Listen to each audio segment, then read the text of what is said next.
Hi, beautiful souls. Welcome to Elle's Temple. My name is Elle, and I am a goddess guide and tarot reader. And today I am going to be doing a very special reading all about how is your person feeling about you, how they have been feeling in the past. We're going to look at how they're currently feeling and hopefully get a little bit of an insight into how things might progress as well in your connection.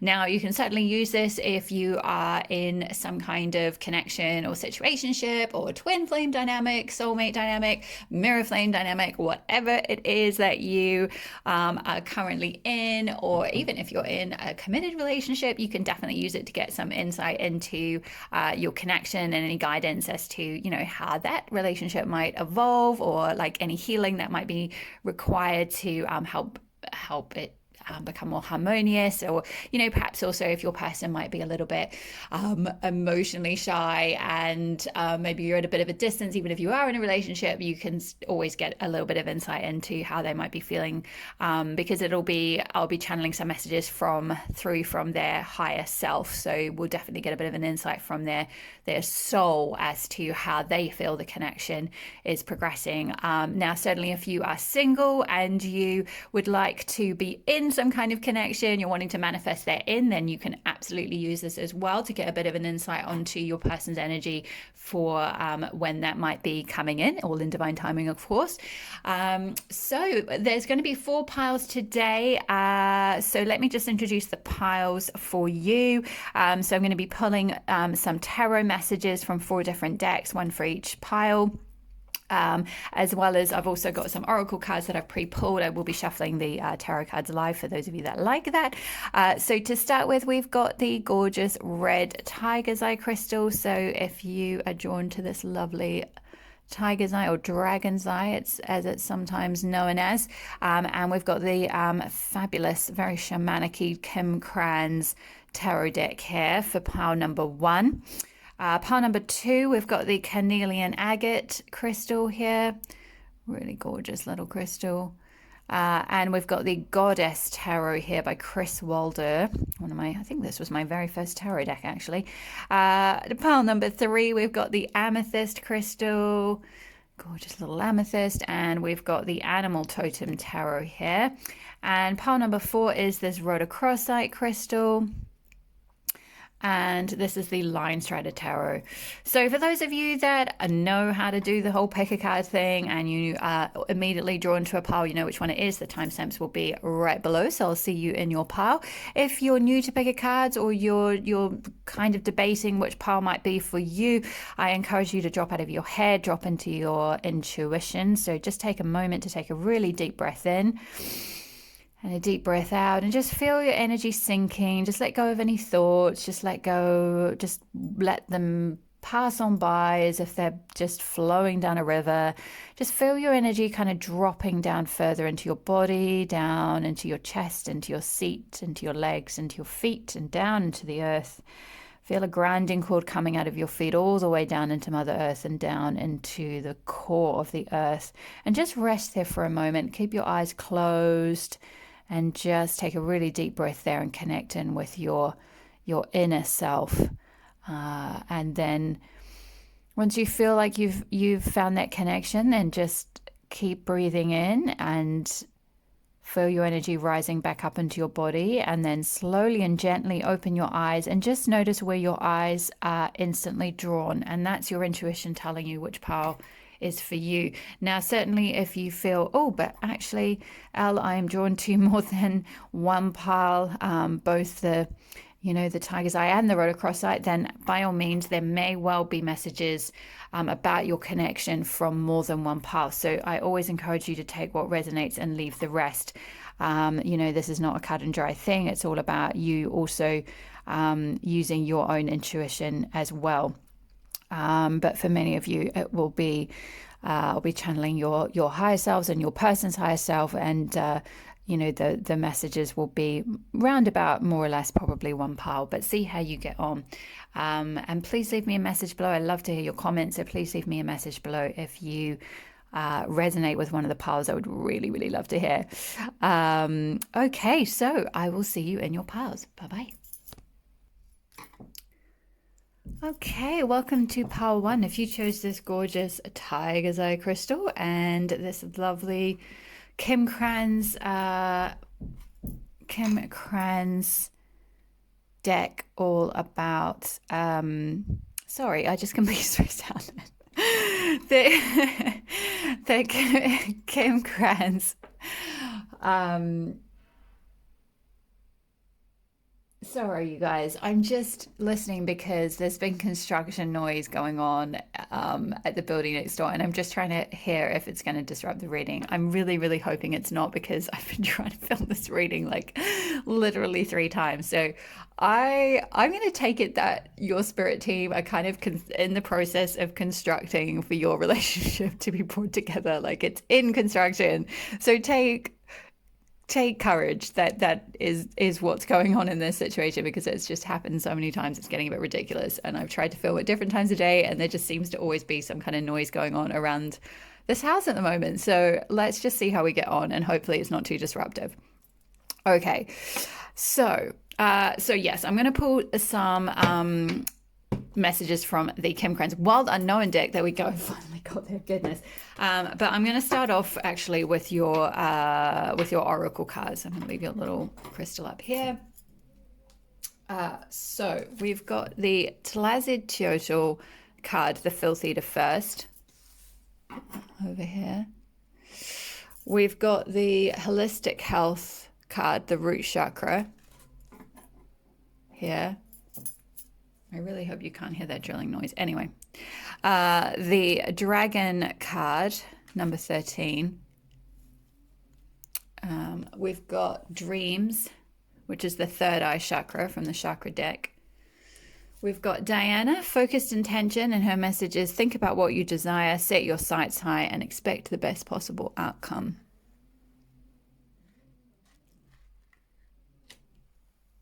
Okay, we've got Guerrier Interior, which is Inner Warrior.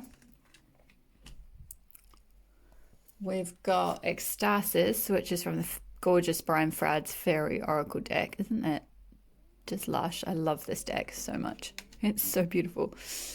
We've got Bear from Kim Kranz's Animal Oracle deck. Adorable. And the Isis Magic Manifesting. Your dreams, visions, and goals are becoming reality. Stay focused. So I'm going to go a little bit more in depth into each card. But first of all, I'm just going to talk a little bit about what I've channeled through for this pile. In terms of the overall energies of what might be going on and what's going on with your person and what might be going on in the connection. So my feeling is with this part, one of the instant kind of intuitions that I got was that I felt like you might be in some kind of twin flame type connection, or if not, if you don't resonate with that or whatever, that's totally cool. If you don't know anything about it, don't worry about it. It might just be that if it's not specifically a twin flame connection, then it is some kind of very healing, like high level spiritual soulmate type connection, because we've got the Holistic Health card here, with these two snakes kind of intertwining in this like almost continuous, almost like a figure of 8 that's just continuing on, like the infinity symbol. And then it's also that same sort of like intertwining is reflected with this dragon card. And interestingly, we had the tiger's eye, the dragon, which is known as the dragon's eye as well, crystal. So, and red as well, linked with the root chakra. And one of the key words on this dragon card is integration. And I feel like whether, don't worry too much if it is a twin flame connection or not. It doesn't really matter. That's just a label at the end of the day. Certainly not to diminish those types of connections. Certainly there are certain aspects of those types of connections that are very, very healing, but you can also have other types of soulmate connections that can also be very healing as well. And in particular, I'm drawn to the fact that the word integration is here. So I feel like this particular connection or this person is is going to help with a sort of a certain amount of like soul integration.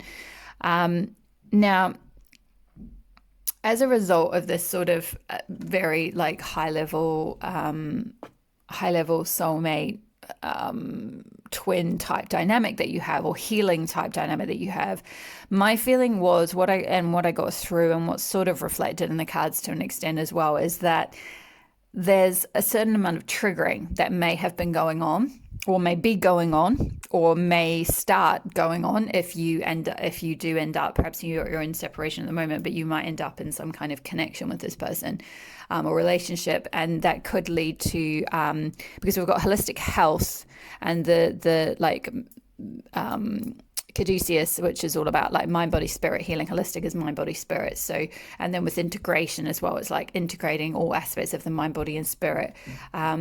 So there's definitely a message of healing, and as well, this is backed up by this Tlazolteotl. Sorry, I'm not sure if I'm 100% pronouncing that right, but I think it's Tlazolteotl. And her message is, look within and be honest with yourself, then you will be freed. The filth eater. And the filth eater is a lot like, I'm just being drawn to, it didn't come out, but there's a card in the Kim Kranz Animal Oracle deck, which is the vulture card. And the filth eater, the Tlazolteotl energy, is very much that of the vulture. It's very much that whole thing of like transmuting death, or things that have that are decaying, things that are rotting, things that are died and done, and eating them, but in a very necessary way in order to clean up. They're a bird or an animal spirit that deals with cleansing on a big level. They're absolutely necessary. They cleanse away the rotting corpse that other animals wouldn't necessarily deal with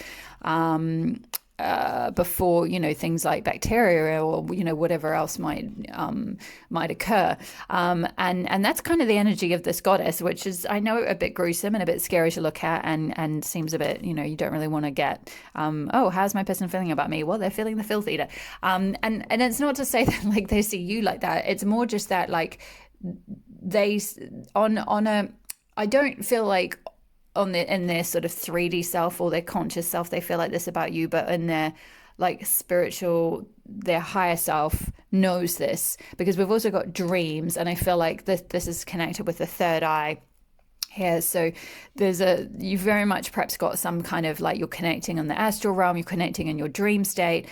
You might have many dreams about this person, or they have many dreams about you. I'm hearing also daydreams as well, so there might be a certain amount of fantasizing going on, not necessarily, but perhaps for some of you, but there's definitely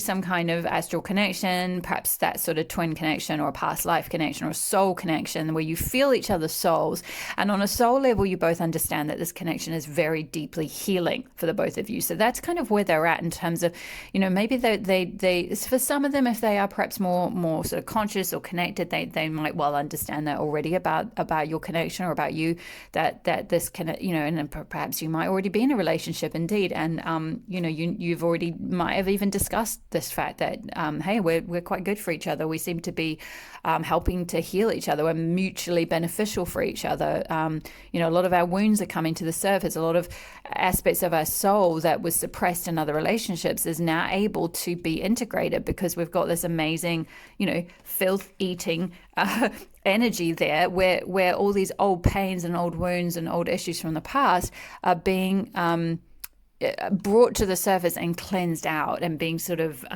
transmuted to free up some energy for the two of us to be together. Because we've also got ecstasis here, which is all about that ecstasy, that bliss, which is that also speaks of, that's quite symbolic perhaps, or one of the kind of hallmarks of a twin type connection. But again, it can be also very high level soulmate spiritually healing soulmate type connection, but it's a very blissful connection. There's a lot of green here, which is the heart chakra, a lot of blue, and we've got a lot of sort of green and blue here with the Dinah and the Isis as well. So very heart chakra, very throat chakra, which is all about truth, integrity, like authenticity, coming into your true self, again, integration. And I'm also being drawn to the fact that the Spirit's guiding me to talk about this whole warrior card. We've got sort of a triple energy of warrior in a way, because we've got the guerrier intérieur, which is, this is from the beautiful feminine, Forces of Femininity deck, which is a French deck, but it's just gorgeous. It means internal warrior. And Diana is sort of a warrior goddess as well, in a way. They've both got like bows and arrows here. But this goddess has got a shield and a sword out, and also a very, like an iron breastplate. And Diana is just very sort of focused, very like, this is where I'm going. And both of these characters like looking to the straight to the camera. They're not looking one way or the other. And my feeling is this is perhaps you in the connection.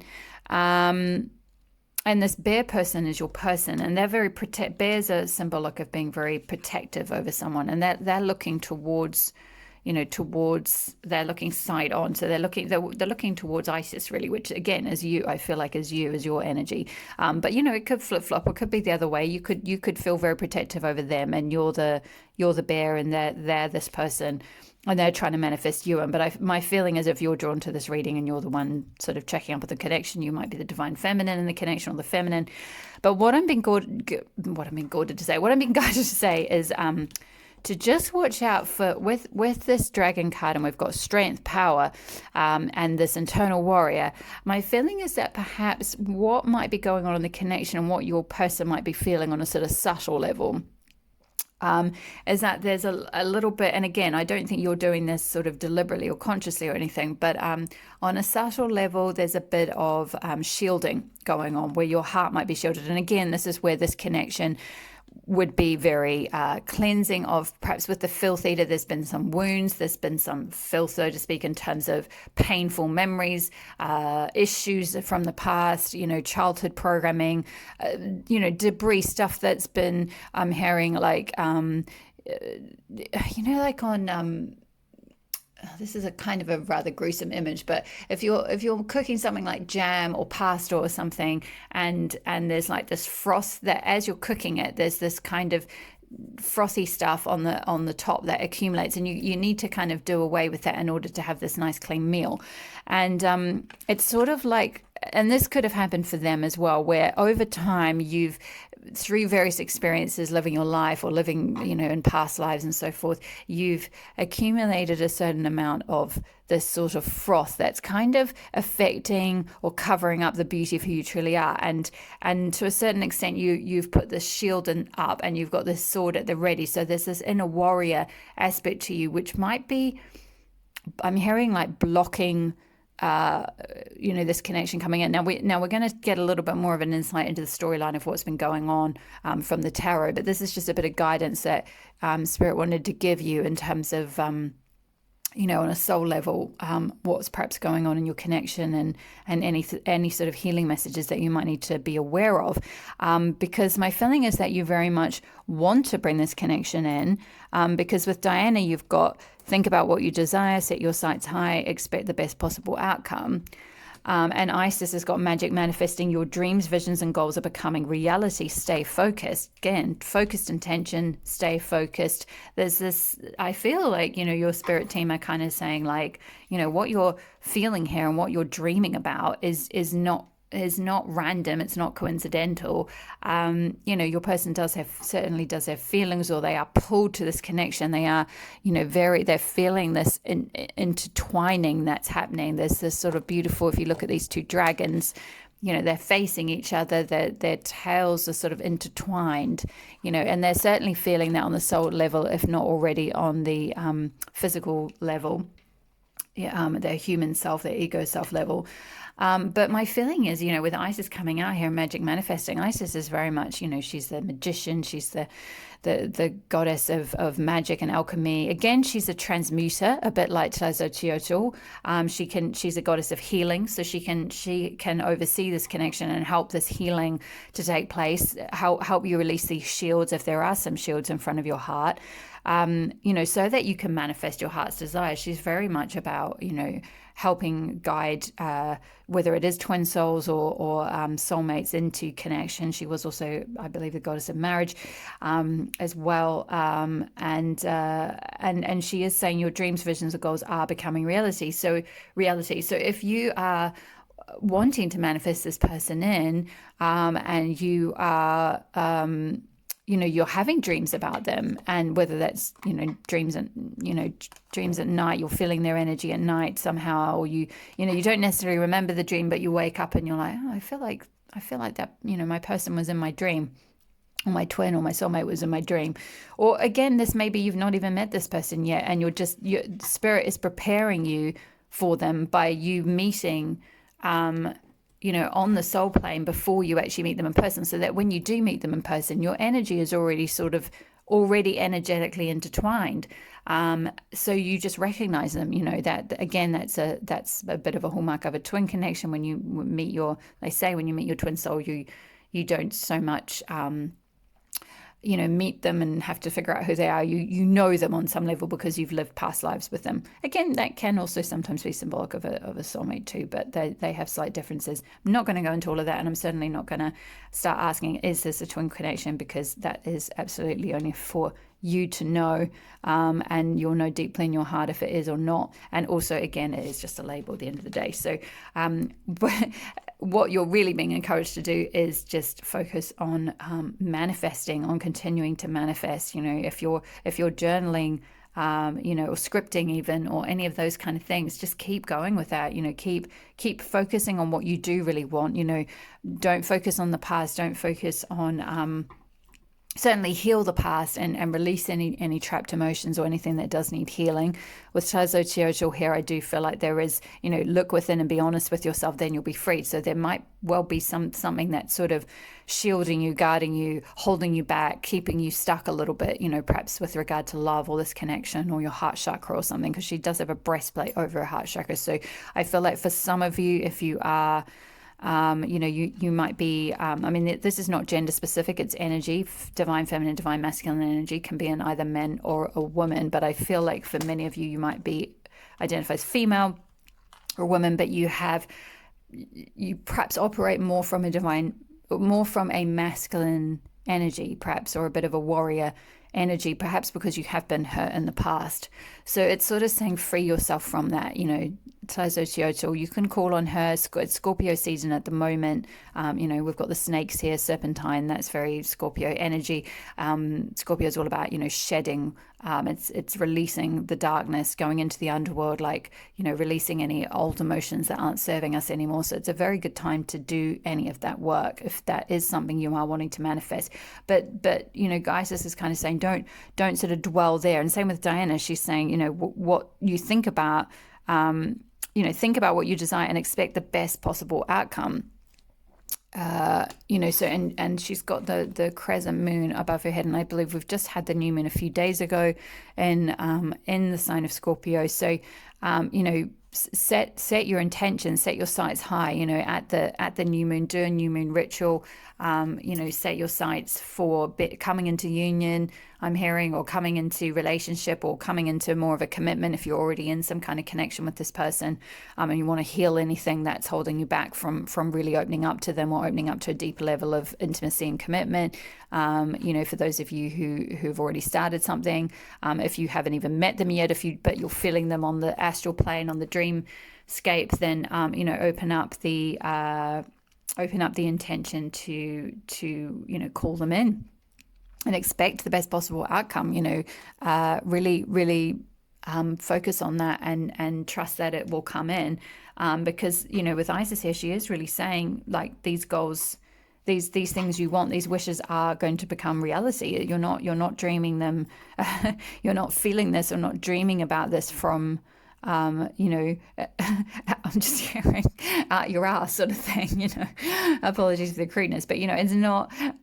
This is not totally random. It's not. It's not completely out of the blue that you're having these dreams or having these feelings or having this deep level of healing and connection that's kind of going on, or feeling these sort of feelings of ecstasy, you know, when you read them, or sensing that this could be quite an ecstatic, quite blissful connection. And you know, with the number 2, I mean, that is the number of partnership. So I feel like that's very auspicious. We've got the numbers. Number 8, which again is infinity. We have the 8 symbol here, which is over and over, which is an symbolic of infinity. Number 13, which is a very lucky number, very auspicious number. So there's a lot of good numbers here. And I just feel like at the end of the day, if you really want to feel the energy of how your person's feeling, you know, again, whether if they've not met you yet, this is sort of how they will feel when they come in. If you have met them and they're around you, but they're not really opening up about their feelings yet, they certainly feel very protective over you with this bear here.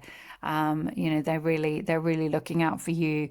And I feel like their higher self wants me to say this, that they are absolutely looking out for you on the soul plane. So even if you're not in union yet, or you're not in a romantic connection or relationship yet, their higher self is just rooting for you, and he or she's looking over you and protecting you energetically, and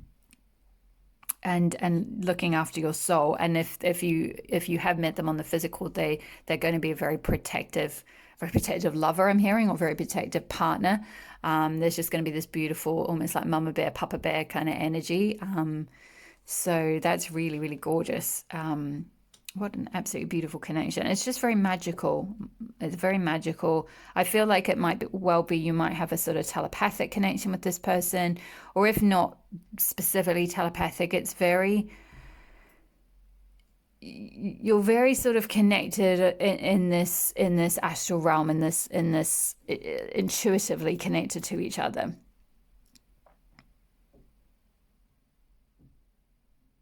Okay, my feeling is that's all there is now from these cards. So I'm going to just pop these away and move on to the tarot and just get a little bit more of a storyline of what's coming in, for what's been going on and what's coming in. So let's have a wee look.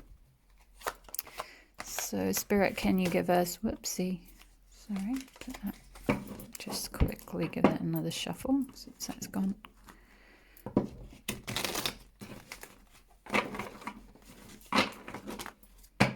Okay.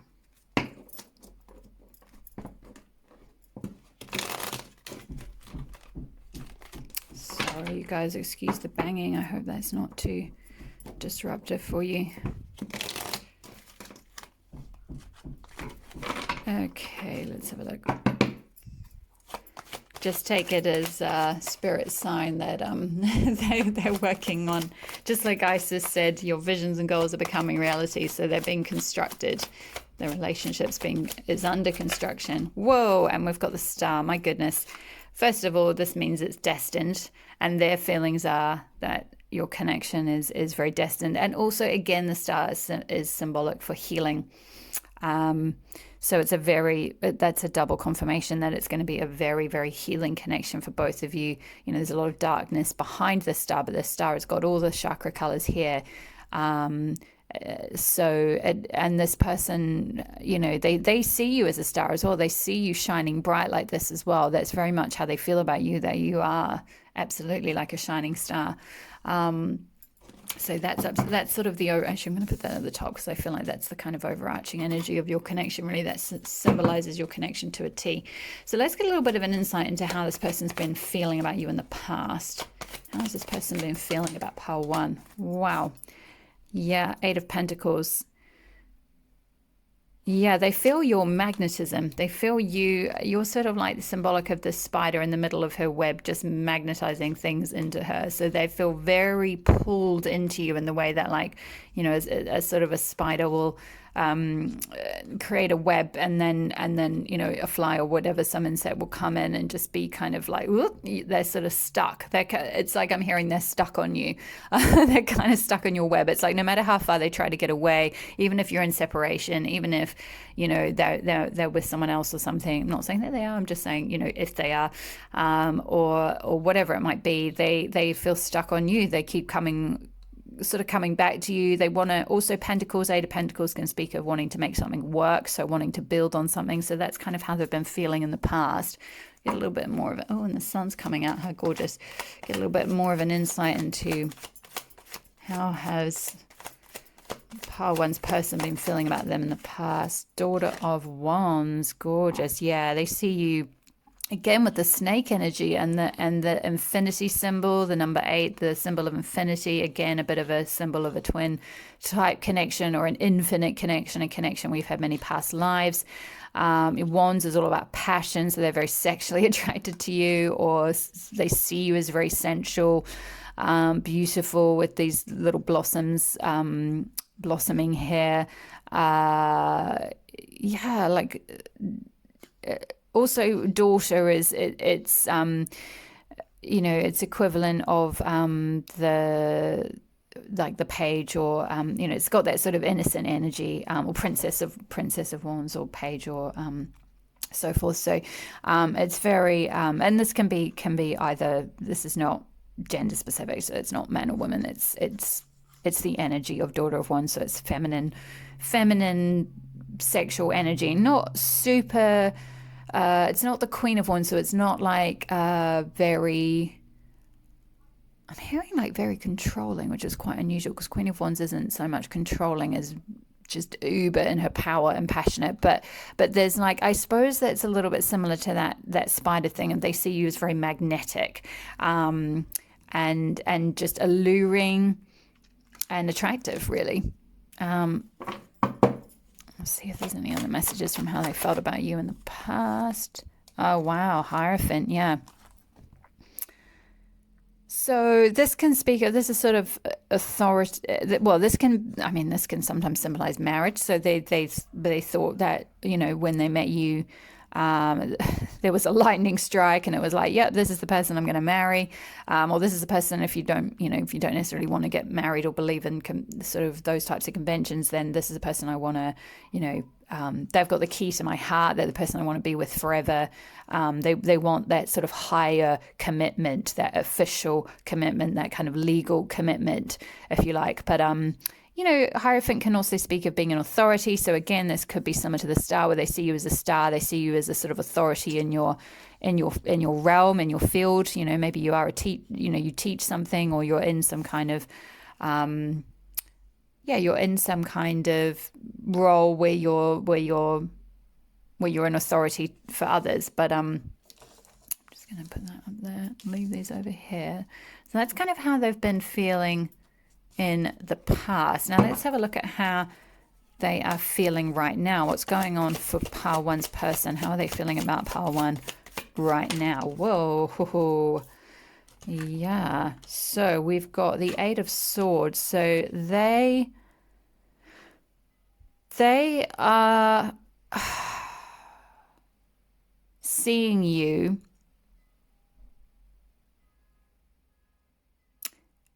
Yeah, I feel like they are, again, this comes, I mean, Eight of Swords can sometimes speak of sort of a healing energy, like a being protected from something.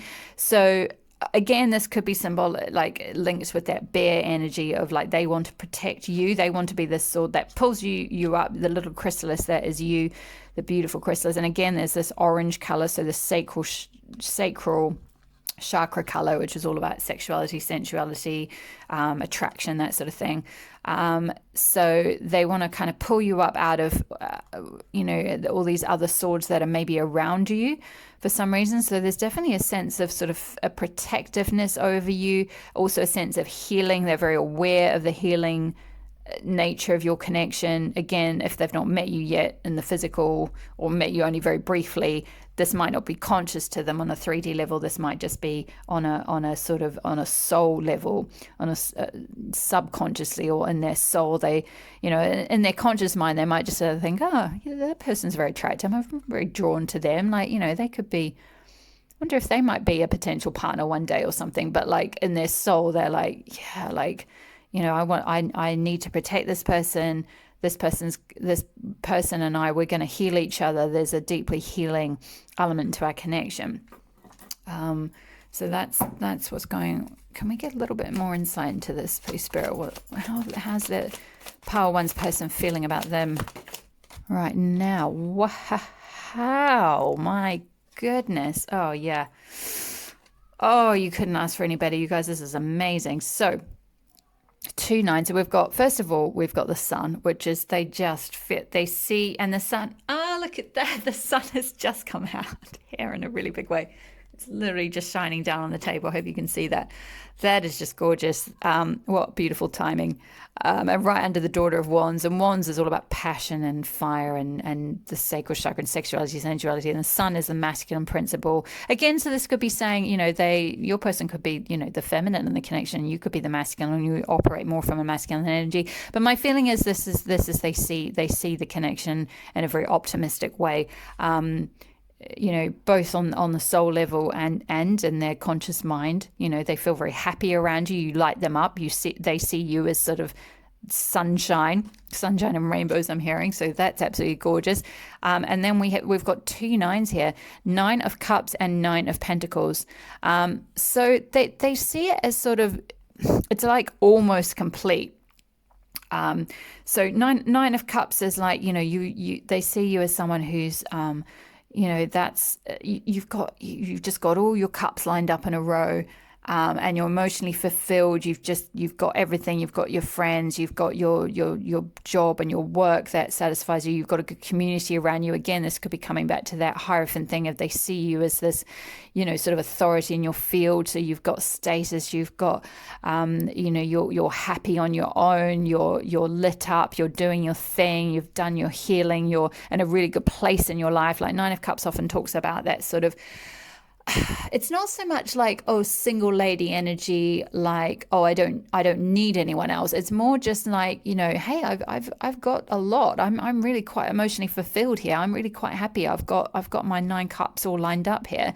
And what's interesting is it's kind of all the chakra colors here going through the rainbow. So we've got like red, orange, and yellow here with the 9 of Pentacles.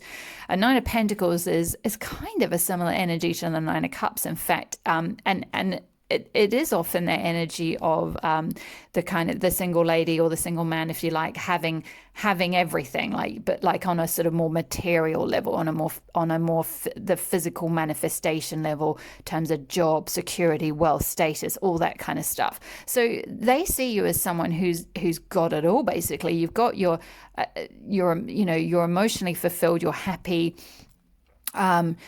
You've sort of got, and now this might not be the case. You might be sitting there going, I don't have everything. I want you. I just want my person. Then I would have everything. Or actually they don't see all the chaos maybe that's underneath, because, with this 8 of Swords here, there might well be some, conflict or jealousy or pettiness or other things around you that they want to kind of protect you from. But whether or not that's going on, the point is that they see you as someone who really has everything. And also with these gorgeous feathers is symbolic of spirit and birds. They're very spiritual animals, or that they're often, when you see a feather on the ground, that's symbolic of your spirit guides are with you. Your angels are with you. And with these feathers around these 9 pentacles or 9 coins, they see you. Again, they sort of want to protect you, and that they see you as very, I just feel like, I'm just hearing like they see you as theirs. It's like your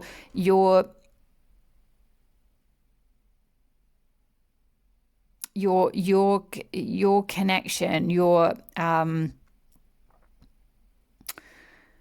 the abundance that you could bring each other is like it's being protected by spirit. It's in a very like it's in this diamond. Again, diamond could be symbolic of marriage, engagement, hierophant.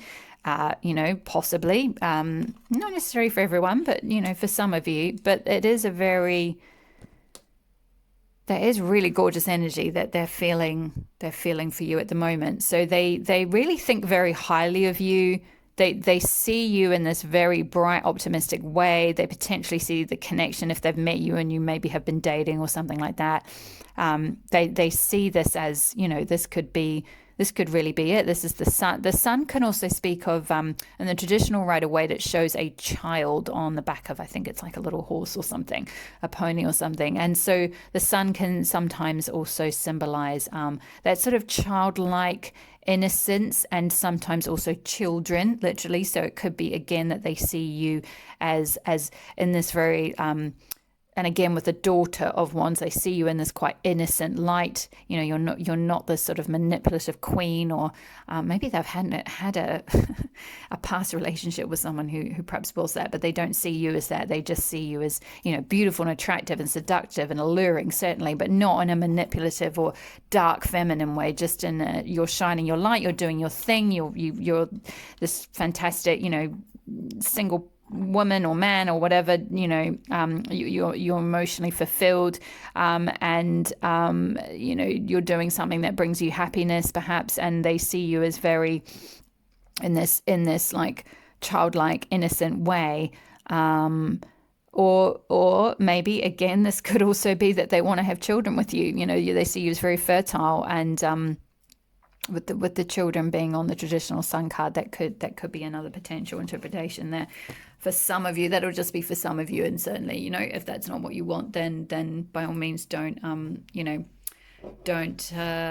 just disregard, take what resonates and leave the rest. So I'm going to move these to one side for a minute. Move those over there. Move these up. Oops. Move these up here. And we're going to see how much spirit will show us, because obviously it's a little bit tricky sometimes well, not tricky, but it can be an interesting one reading into someone's future feelings, because obviously we're co-creating the future with spirit. Everyone has free will, and we can look into is the trajectory of how someone might potentially feel in the future based on things how they're going now. And also, to a certain extent, with this connection being with the star being there, this connection is quite destined. So there might be a bit of an indication of how this connection might potentially evolve. So we might just get a little bit of an insight. We'll see how much spirit it allows us to see, because sometimes, there we go, we've got a card straight out off the bat. The Tower.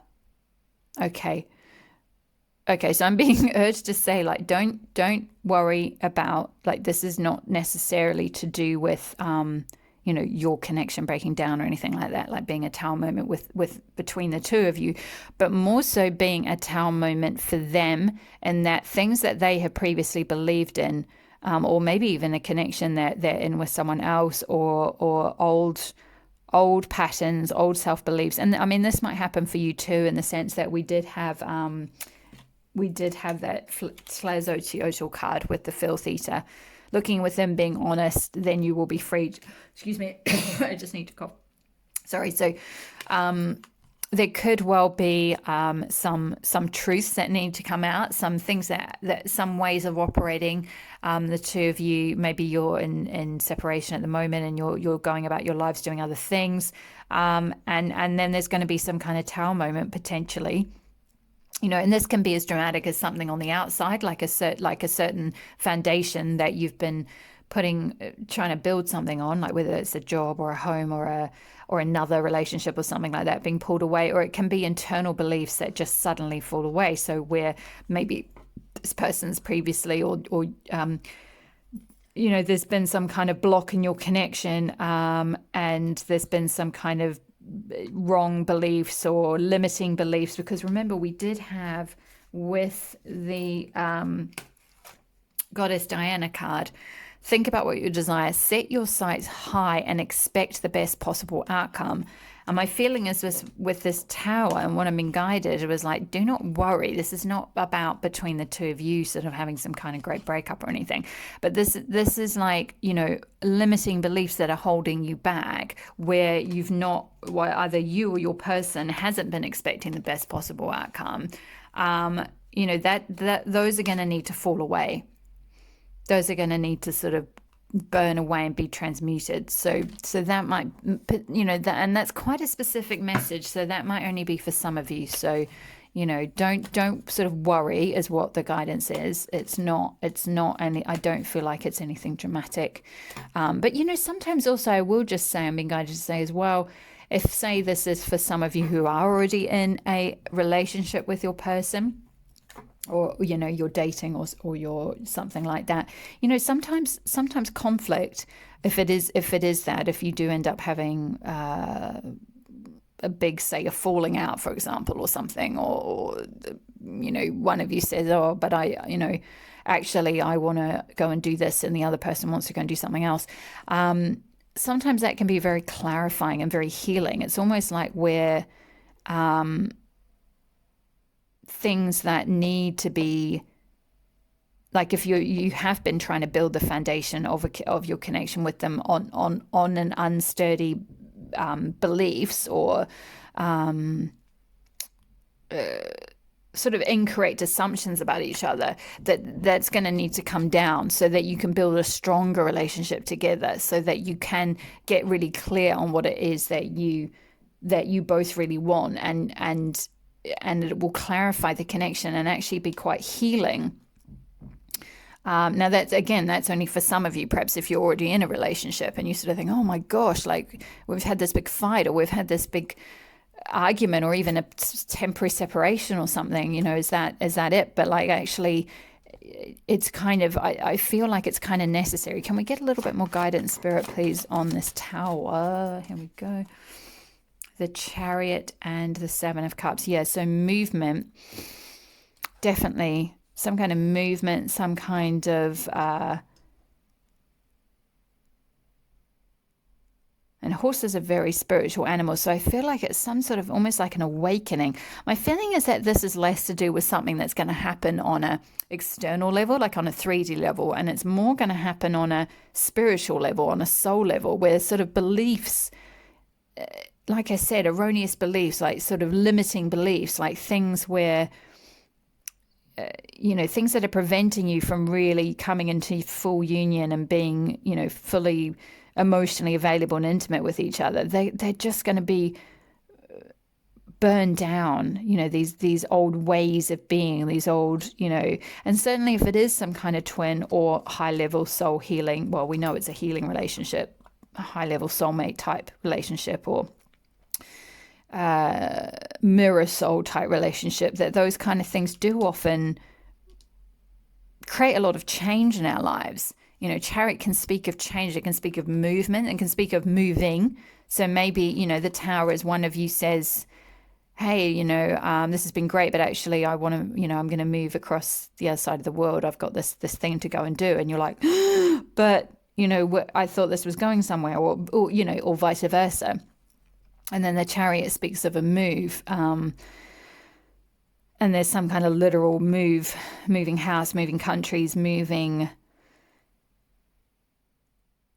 because there's with the seven of, and we've got two sevens, so we've got the seven here with the major arcana, the number 7, and then we've got the 7 of cups. And the 7 of cups can speak of weighing up different options, fantasizing. Also can speak of like romantic delusions. Shout out to my Venus Pisces. So I'm a Venus Pisces, so I know what that's like, and I've had that in many past relationships, where things have been built on a false premise, and the tower has had to come in and kind of knock things down, because there's been assumptions, or there's been delusions or presumptions or whatever made that aren't really built on a stable foundation.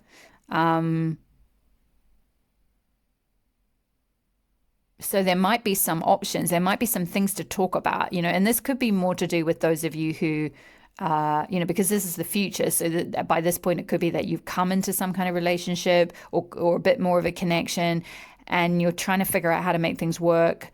And there's this sort of, oh gosh, like how, what are my options here? Do I really want to be with this person? Are we going to really make this work? Can we move things forward? Chariot is all about progression and moving things forward. So let's just get a little bit more. I'm going to see if we're allowed to see very much more. Because again, remember, take all of the future stuff with a pinch of salt, because this is all about co-creating. And remember, with Isis, we did have, stay focused, because your dreams, visions, and goals are becoming reality. So what you're envisaging and what you tell yourself to be what you want, and what you most focus on is going to be what you're going to get. So bear that in mind, with all of this, that this is just one potential kind of storyline that we're seeing here. So we had absolutely gorgeous card, the Six of Wands, which is victory. So whatever happens here, I really did get the guidance from Spirit, like, don't panic when I know this card is so dramatic, isn't it? And whenever I see it, I have a mini stroke. So when I read for myself,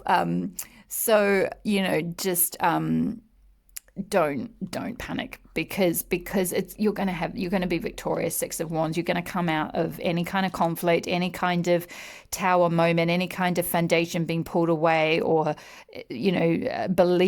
old beliefs, old ways of being pulled away, things that need to be healed and cleared out. Maybe there's this connection, it really wakes both of you up big time to the truth of who you really are, and there's some old things that need to get cleared out that aren't in alignment anymore, and you're going to be moved by Spirit, because this is a very healing, very spiritual, very destined connection towards other options, other things. So it might well be that you move countries, move houses, move jobs, move friendship groups, that kind of thing. It's like that energy of like having a really big clear out, getting really clear, getting really black and white on what it is that you want, because you're going to rebirth yourself.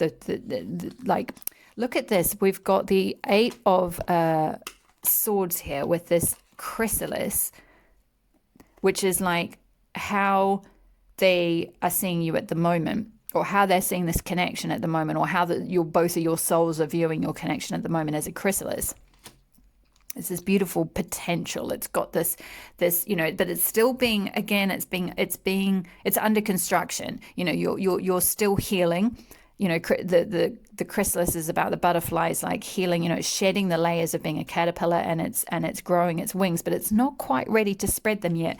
But then here, look at that. We've got this absolutely gorgeous butterfly with its wings that are spread. It's flying up. It's got white all around it. It's coming out of conflict, out of the darkness, out of the healing, out of the dark night of the soul, out of the being stuck in the chrysalis, going through the tunnel, being like, what the hang's going on?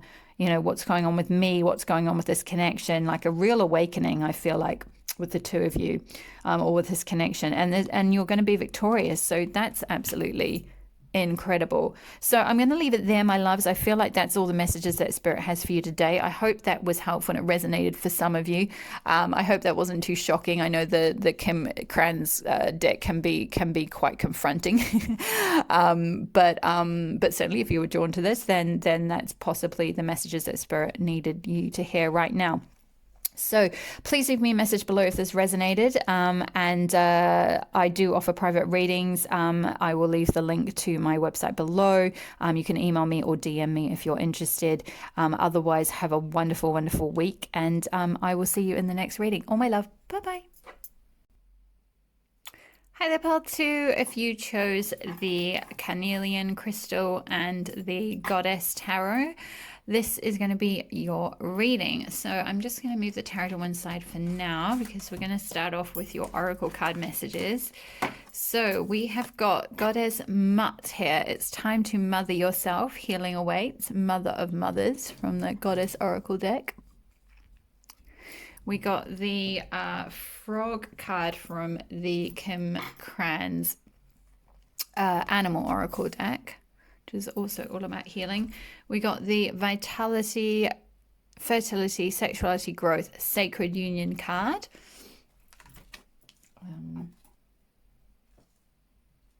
That one is from the Miss of Avalon Oracle. We got the Heat of the Fiery Sword from the gorgeous Fairy Oracle by Brian Froud. We got the Hyena card, also another animal oracle card from the Kim Krans Oracle deck. We got the Chalice Hill, which has got messages of faith, wellness, yin and yang, and balance. From the Miss of Avalon one. Oops.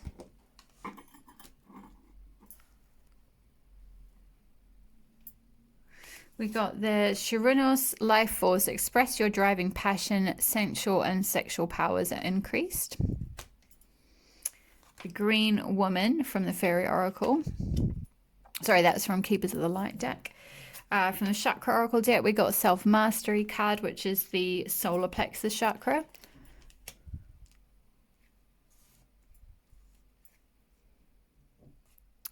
And we got the Kathumi card, Cloak of Wisdom. You already know the answer you seek. Trust what you know. Put that up there.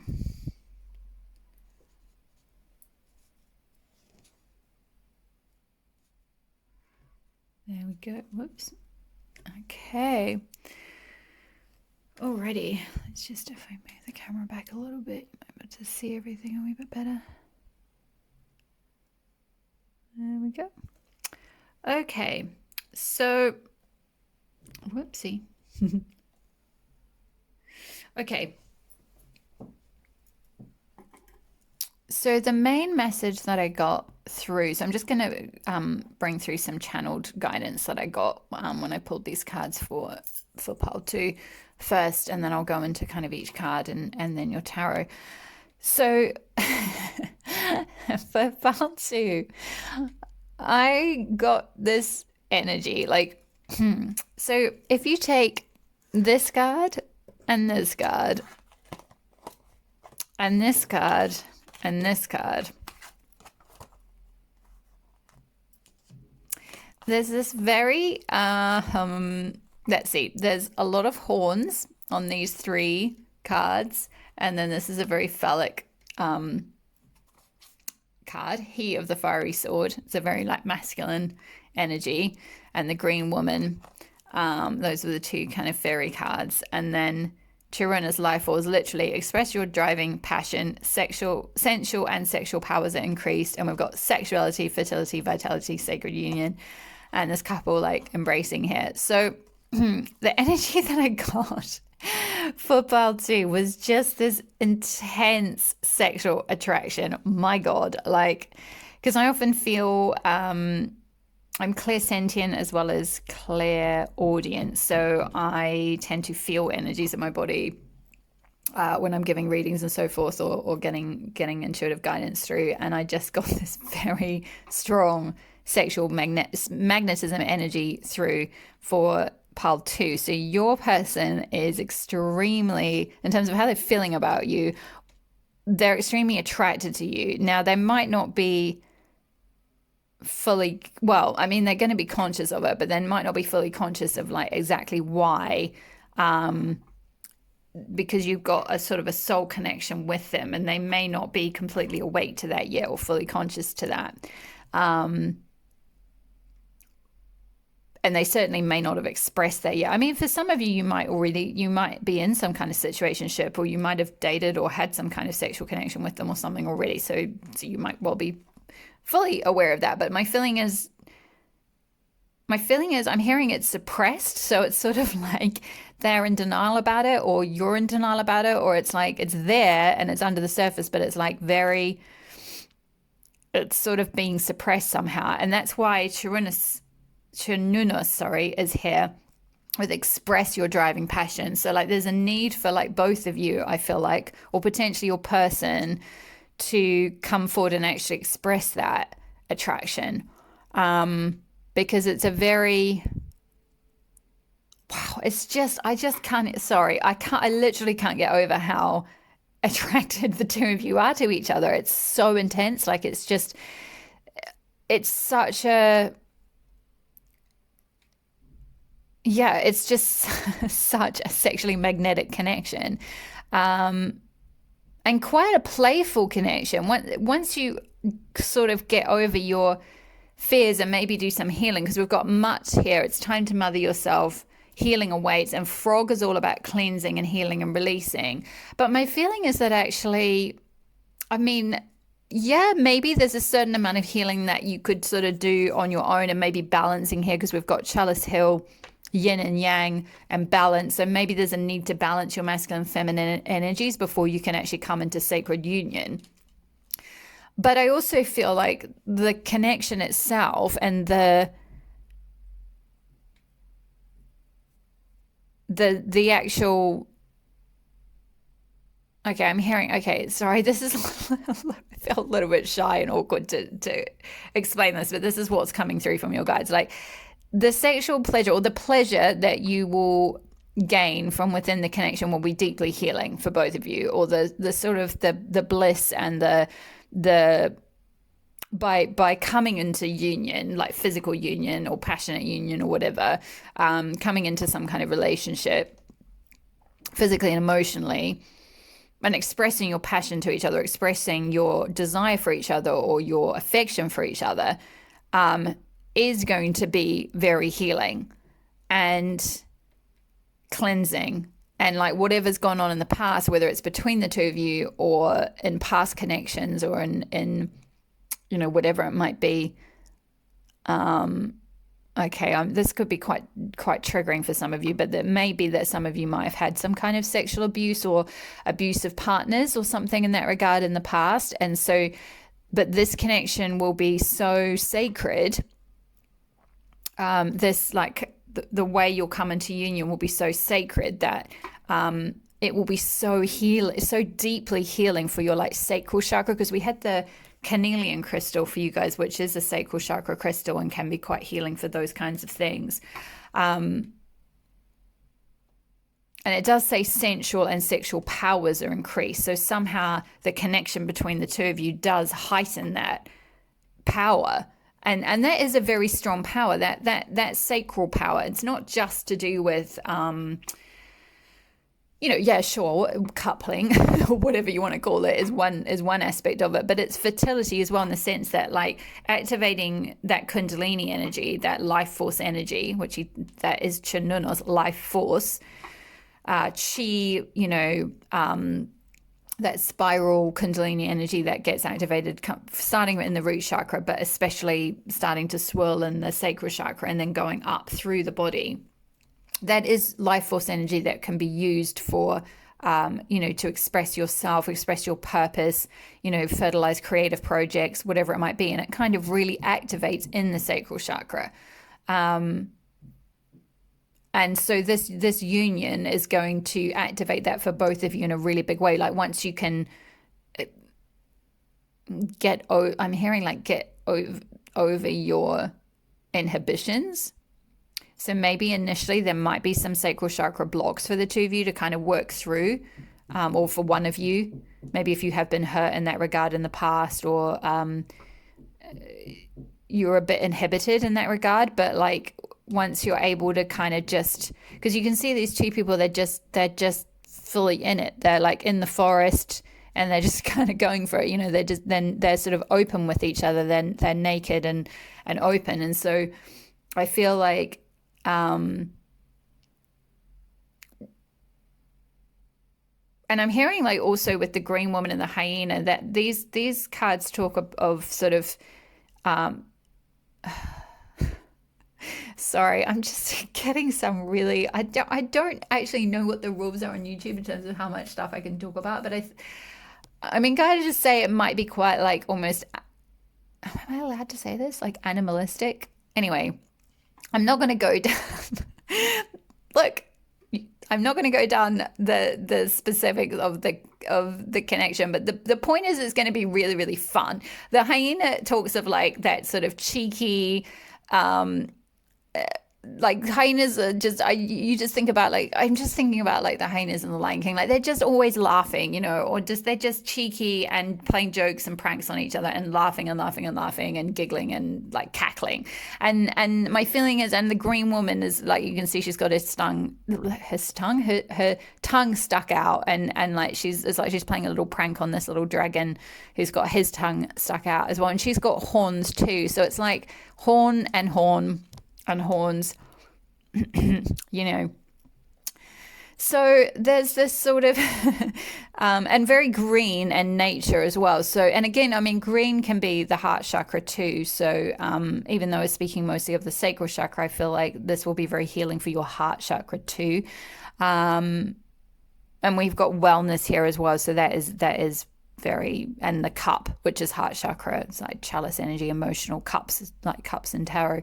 So there's definitely an energy of like healing the heart chakra, but through, I'm just getting this like very light energy between the two of you. This person feels very attracted to you, very like once you've kind of gone through this cleansing. And I feel like if you look at on the frog, there's this darkness at the top, and then as it goes down it gets lighter and lighter, and then there's just this white all around this frog. So it's like anything that has gone on in the past is going to be cleansed away, and you're going to really, there's going to be this growth in this connection and this wellness, this healing, this activation of your life force, and just this fiery energy. It's like going to activate. I'm just sort of seeing like all your chakras lighting up. And again, like with it's interesting. It's like, look at these two cards with this here of the fiery sword with this light that's going up through in this quite phallic masculine way. And then with self-mastery, it's like got all the chakras lit up, and this person's like, again, it's like this connection and your sexual union or your physical emotional union is going to activate all your chakras so that you both can come into like a mastery of yourselves. All your chakras will be aligned, your Kundalini energy will be flowing up clearly, each chakra will be balanced. Again, we have balance with this card, the Chalice Hill, balance. So it's almost like in order to heal, I'm just hearing you're going to have to get over yourselves and just get together, and I'm not quite sure. I'm going to get more insight from the tarot cards as to what's perhaps been blocking it if you're not already together in a moment. But yeah, with Kasimi, Cloak of Wisdom, this is Soul Star Chakra. I think he's linked with here. You already know the answer you seek. Trust what you know.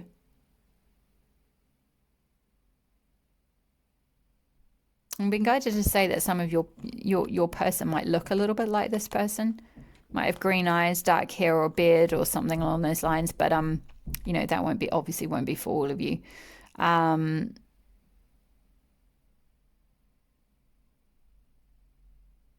But yeah, I mean, I think because the guidance is kind of saying you kind of need to be together in order for this activation to happen, and this like Kundalini rising energy, this like this life force to activate, this growth, this healing, this development, this fertility of any kind of projects, or literally fertility. It might be that you both want to have children together or something, but that won't be for all of you. But it's like you already, my feeling is like you're listening to this video of how they're feeling, but you kind of already know how they're feeling. You already know that they're passionate AF about you. And maybe they just haven't told you yet, but they do feel that, because my goodness, it's like, and I think you feel it too. I don't know how you can't not feel it, because I can feel it in my body like times 1,000. Like as soon as I started reading for this part, it was like bloomin' heck, there's this strong attraction, like this, it's like a driving passion. It's like you can't not be around each other. So I'm going to get into more detail of why you're not, for those of you who aren't in connection yet, but I think some of you might already be, and you're just wanting to get a bit of clarity on exactly how they're feeling. But I can tell you now, they're very attracted to you. And they have a lot of fun with you, and the connection's very healing. Yeah, it's very healing, very activated, and it's, with Kathumi saying trust what you know. It's like if you know them to be a good person, or you know them to be passionate about you or into you, or your, like, trust your feelings, trust your gut. Like, you can trust that attraction. Like, if you've sort of felt attracted to this person, but you've been holding back because maybe you've been hurt in the past, because we had this sort of darkness up here with the frog and this need for cleansing and healing. So if you've been holding back from kind of going for it with them, so to speak, or like, moving things forward in that regard, it's like, my feeling is that, like, to trust it, because you don't have to worry. I mean, obviously, put healthy boundaries up if they don't sort of become dependent on them or codependent or any of that kind of thing, but or like, sort of addicted to the relationship. It's not saying that, but it is saying, like, if you've been, I did sense there was some, like, a bit of inhibition. Now, this might not be you. You might be sitting there going, yeah, but I'm totally into them, and I don't know how they've not told me anything. They're keeping mum about this, mother. Anyway, so maybe that's because, yeah, there's some kind of inhibition, some kind of healing that might need to take place first. There's an inhibition on their side. So, it could flip flop. It could be either way. It could be either that you're a bit blocked in that regard, and you're a bit wary and holding back because you're not quite sure if you can trust it. But with Kathumi saying, trust what you know, trust what you feel. This is good. This is fun. If they light you up, if you're feeling this attraction, it's a good, it's sacred. Like, there's a way of doing this, and you can honor your sexuality, you can honor the attraction. It doesn't have to be this, like, what is the word you're saying, Spirit? Salubrious? No, lugubrious? Sorry, I can't quite hear what they're saying. Like, it doesn't have to be this salacious thing. There we go. I got there in the end. So, okay, let's just pull some messages from tarot, because I want to know what's going on. I'm absolutely intrigued and curious, and like, why, because I can just feel this, like, this, like, absolutely, like, pent up energy, as if you just, yeah, you need to just sort of go for each other, or go for it, because for some of you might already be doing that, which is great. Or some of you, maybe you haven't. I feel like for most of you do know who this person is. Oh, that was a terrible shuffle, sorry. For some of you do know who this person is, but for others of you might not. Yeah, just like, so if you are single and or you've only met them very briefly, so this could be like, more like for something that's going to come in the future. So it's sort of saying there's some healing. Ace of Pentacles, yeah, there's a stable new beginning here. You can feel secure. You can feel secure to open up. It is sacred union. It's stable, it's secure. It's a long lasting. It's like a tree. It's planted in the ground. There's roots to this.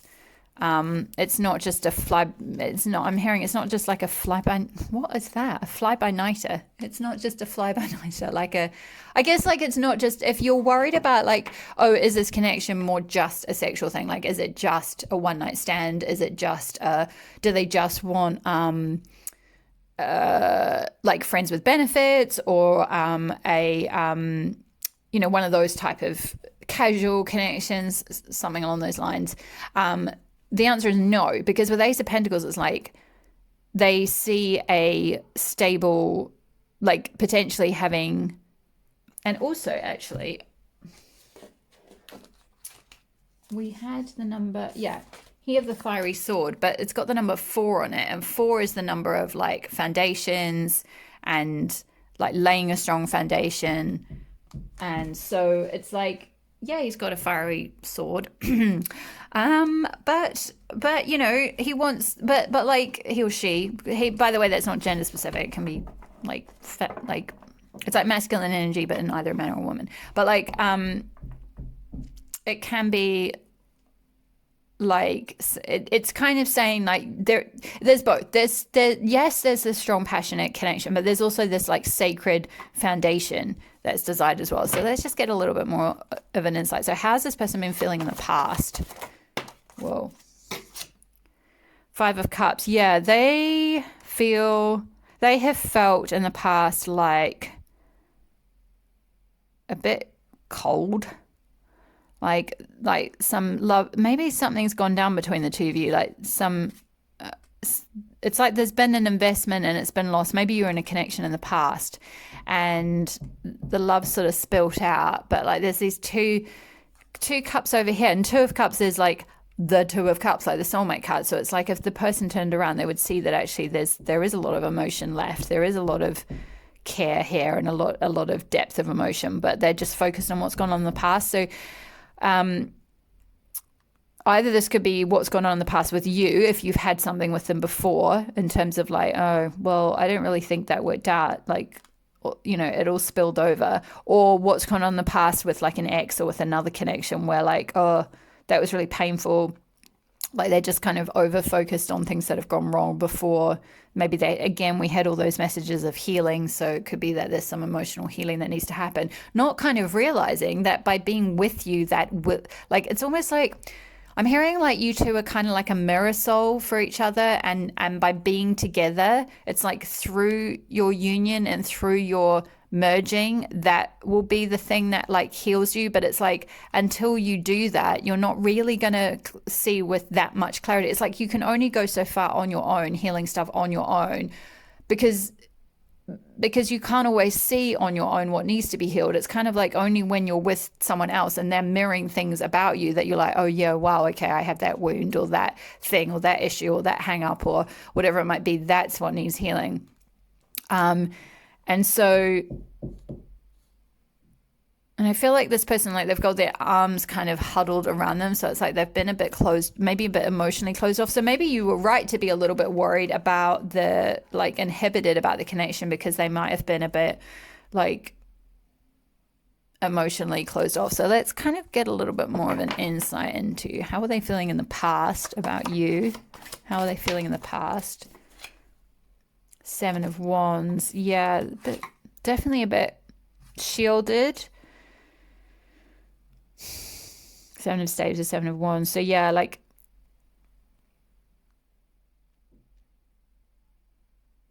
yeah, you might have had some, maybe you have had some kind of conflict, or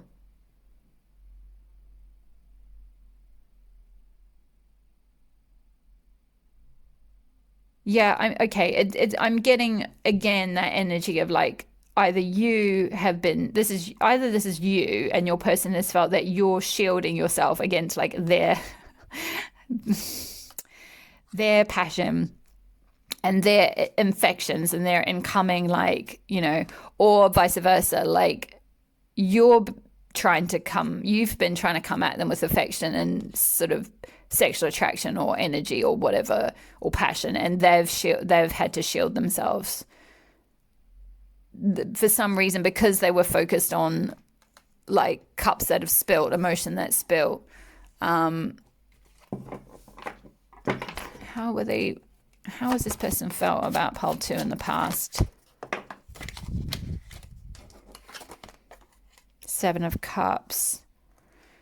Well, they fantasized about you. And again with the snake, the very serpentine energy, very sacral chakra energy.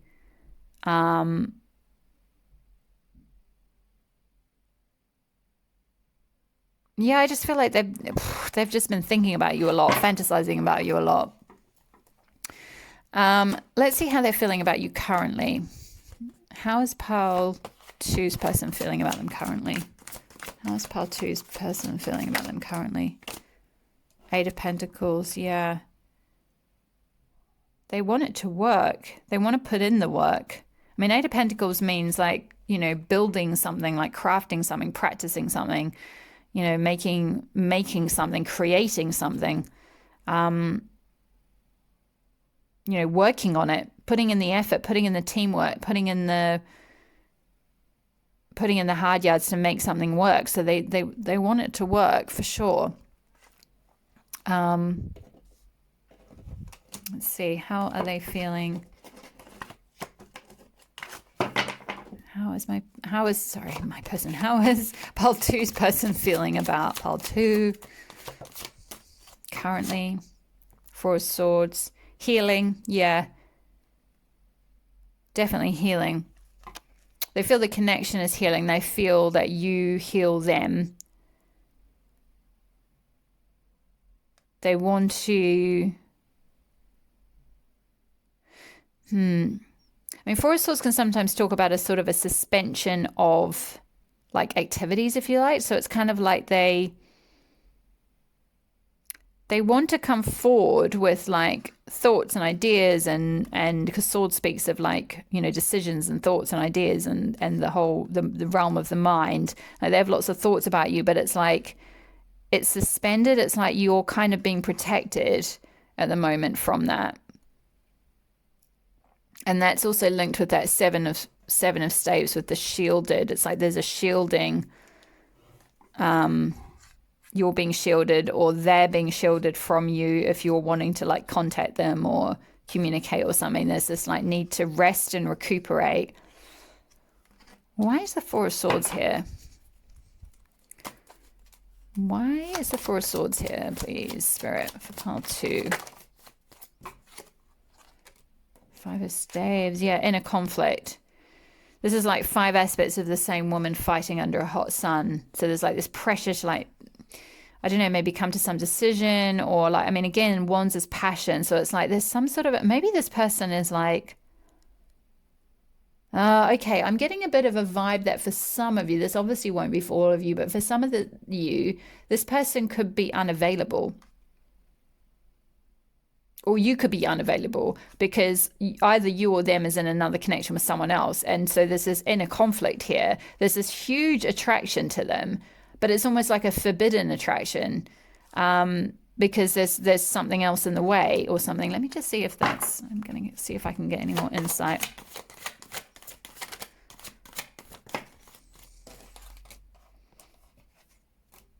Oh, wow. 2 like partnering here. We've got a Princess and Prince of Swords. So it's counterpart energy.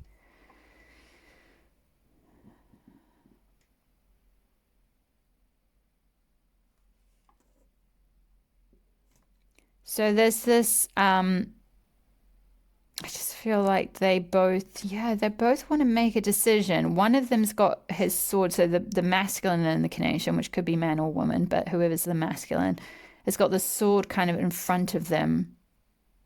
The princess energy person, feminine energy person, is a bit more open. They've got their sword to the side. So the Prince of Swords person might be a bit shielded or a bit possibly unavailable.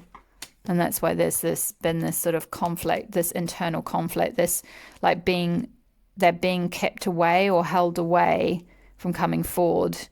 And there's this inner, very sort of pressurized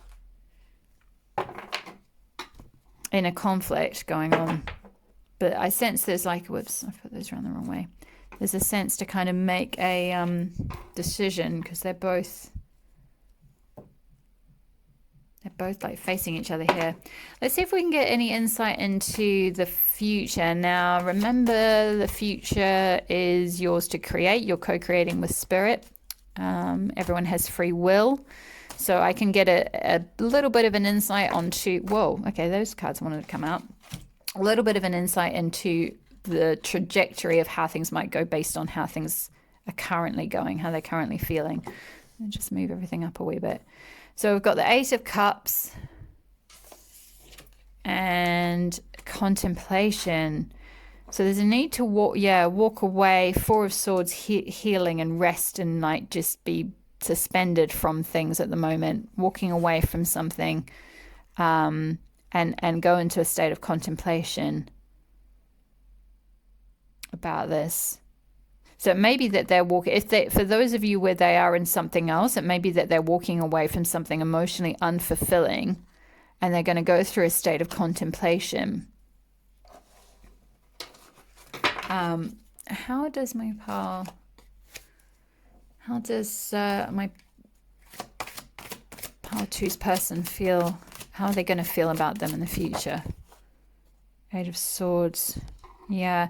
So there's some limiting beliefs there. Again, I felt like with the inhibitions, it's like there's something where all they need to do, or all you need to do, is stand up, and you can actually walk through these swords, but you're seeing them as like impossibilities. Like, well, I can't get out. I'm stuck. I'm trapped. There's a sense of being trapped. So maybe this person is trapped in like maybe an unhappy marriage or commitment or something with someone else. Maybe that could be the Princess and Prince of Swords energy of like they're in a sort of a connection where it's like logical, where they have to be in it, where they're connected with their minds rather than their heart and souls and bodies. There's not really passion. It's quite cold. Like if you look at the energy on those cards, see, it's quite cool compared with, where's the energy from, compared with this, which is the two of you. I mean, you can't really get more opposite. This is so warm and earthy and delicious. Very passionate, very, very passionate. They're very, very passionately attracted to you. I mean, you can't go wrong with that. You're not, if you're worried about whether they're attracted to you or not, then you don't need to worry whatsoever. But perhaps for some of you, this could be they're in another connection. And for others of you, this could just symbolize that they've got some limiting beliefs or some shields up, some healing that needs to happen. They've got to contemplate. They've got to walk away from things that aren't serving them. Walk away from some limiting beliefs. Realize that they don't have to be a victim to their circumstances, whatever those are. And they can, and again, coming back to like what I was saying about by being in union with you, by being in connection, that will be very, very healing for the both of you. Whoops. Am I allowed to get any other? I think no. My feeling is that's actually going to be it for my pile 2s.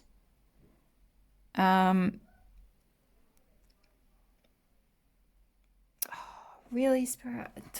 I just don't want it. I'm going to be stubborn and see if I can get another card, because they're saying that's it, but because it can be very tricky in terms of reading a future energy as to how, especially for collective reading, in terms of how someone is going to feel, because a lot, obviously a lot can change, a lot, everyone has free will. Also, you have the power to co-create your reality, so you can, to a certain extent, manifest. If you believe in manifestation, you watch anything to do with manifestation, you can manifest, what you want out of this. So don't be sort of, maybe this is you as well. This Eight of Swords I'm hearing, this could be you blocking your manifestation because you believe there are reasons why you can't be together, or there's inhibitions or negative self-beliefs, negative self-programming. Or maybe you need to walk away from something that's not emotionally fulfilling you to come into this sacred union with your person, because gee, blimey, look at that. And I mean, the growth that you'll have. I mean, I don't know for sure if this is going to be a connection. I mean, I think with the number 4 and the healing and the yin and yang and all of that, it could well be a long-term, and we had Ace of Pentacles, it could well be a long-term relationship. But even if it isn't necessarily a long-term commitment, it's a very healing commitment. And sometimes people come into our lives for, a reason or a season, and we don't know why, but it's just extremely healing. And they're like a very sort of healing soulmate. But, maybe with sacred union can sometimes speak of, a long-term union.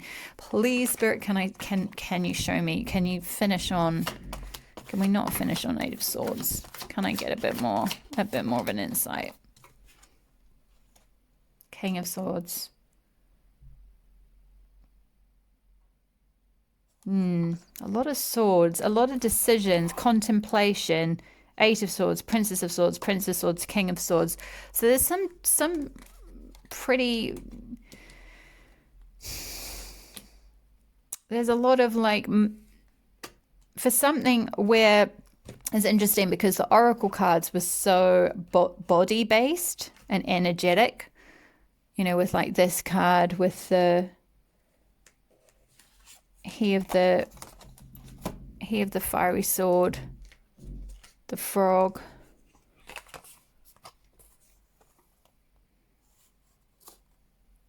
the green woman. They're very sort of nature, earthy, body, quite phallic, quite passionate, fertile with the flowers and everything. And then these are very cold with like these four people with swords. So I'm not quite sure why. It's like either you or your person or the two of you are getting way into your heads about this connection. And Spirit wants you to come back into your bodies, because the last message they want me to leave on is to remember this. Chenonos, life force, express your driving passion, sensual and sexual powers are increased. So like there's a need for either you or your person to express themselves and express this desire for each other, or this passion for each other, or this attraction to each other. There's a reason it's there. Remember, we also had, where is it? The other Keepers of the Light card was, you already know the answer you seek, trust what you know. So if you've got this gut feeling that's telling you to go towards this person or to be with this person or whatever, trust that, express your passion. I don't feel like, I've not seen anything that would indicate that would be dangerous. I feel like it would be very healing for both of you. Now, I can't, like I say, I can't guarantee it's going to be long term, but it's going to be very healing. And I do think with sacred union, this could well be it could be a sort of a twin flame connection, but I feel like it's definitely some kind of soulmate union. It's just beautiful. It's absolutely beautiful. So I'm going to leave it there, pile twos. I really would encourage you to get, if this is you, that if you're resonating with this sort of energy, with the swords and feeling, the being sort of shielding yourself, feeling this inner conflict about it, feeling trapped in some kind of other situation, or like you can't go forward for whatever reason, you're sort of blocked. Just know that if you stood up, you could walk through those swords and towards this. This is a pretty powerful card to get. You can have this. This is available for you, this sacred union and this connection. That attraction is definitely there, and express it. So yeah, I'm going to leave it there, pile two. I hope that resonated for some of you. I know that was quite a specific message. Please leave a comment below if it did. I would love to hear from you. And if you would like to, I also do private readings as well as holistic healing sessions. So please check out my website below. I'll leave the link below. Otherwise, thank you so much for joining me. Thank you for letting me read for you. It's been my absolute pleasure. Thank you so much for subscribing and liking my videos if you're new to Elle's Temple. And I will see you again very soon. Bye-bye.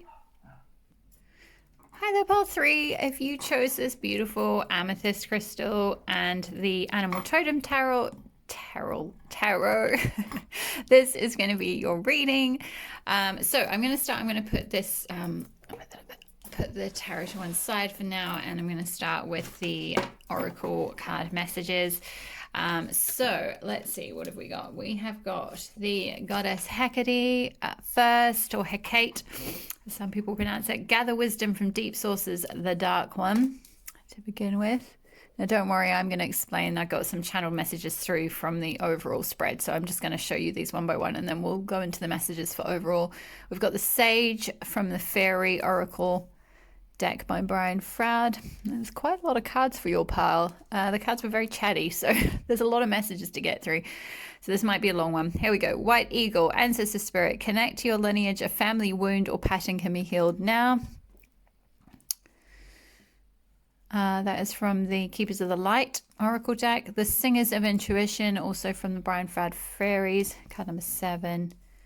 Put that up there with the Amethyst crystal, which is all about connecting with your intuition. So that could be a good crystal for your pile to enhance that. That might be quite a powerful guide for you to really dig deep into your intuition. That's what I've been guided to tell you right off the bat before we've even got all the cards out. Look at that, the messages are already coming through. So we've got the fairy card. So we've got lots of fairy energy going on here. Some of you might identify with that kind of energy, or feel quite at home in that sort of nature, the elementals, the elemental realm. Excuse me. So we've got the words on the fairy card are guardians, protection, nature's magic, and playfulness. Beautiful.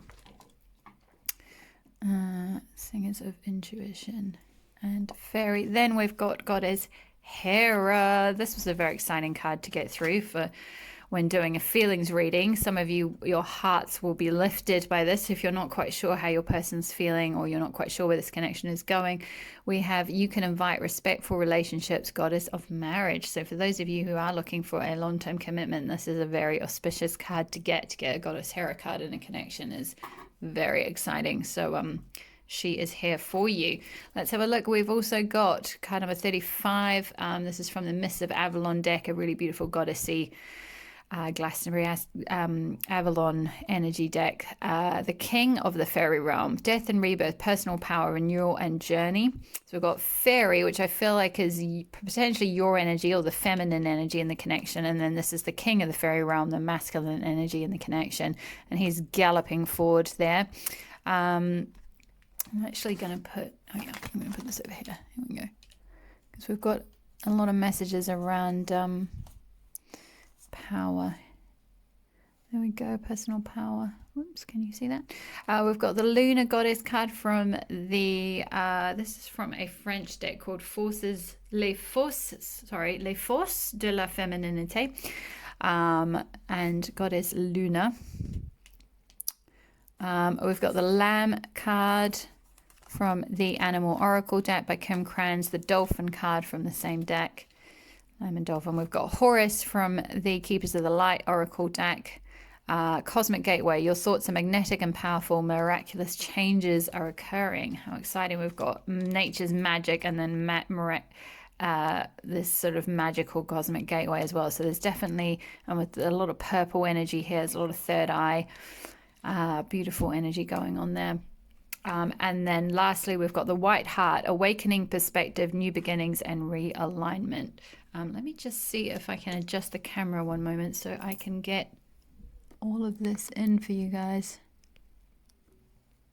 Whoops.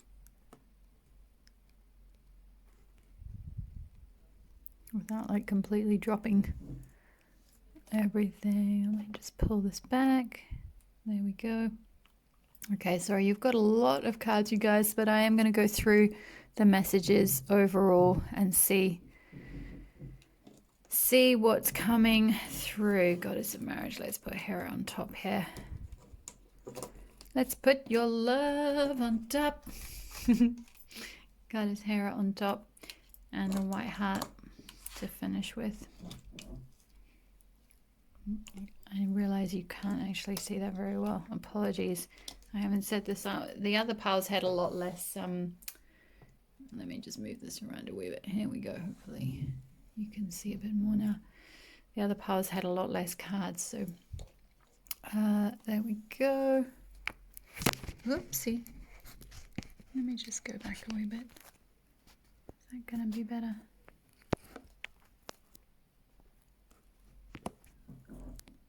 There we go. Okay, I think that's about the best we're going to get it at this point.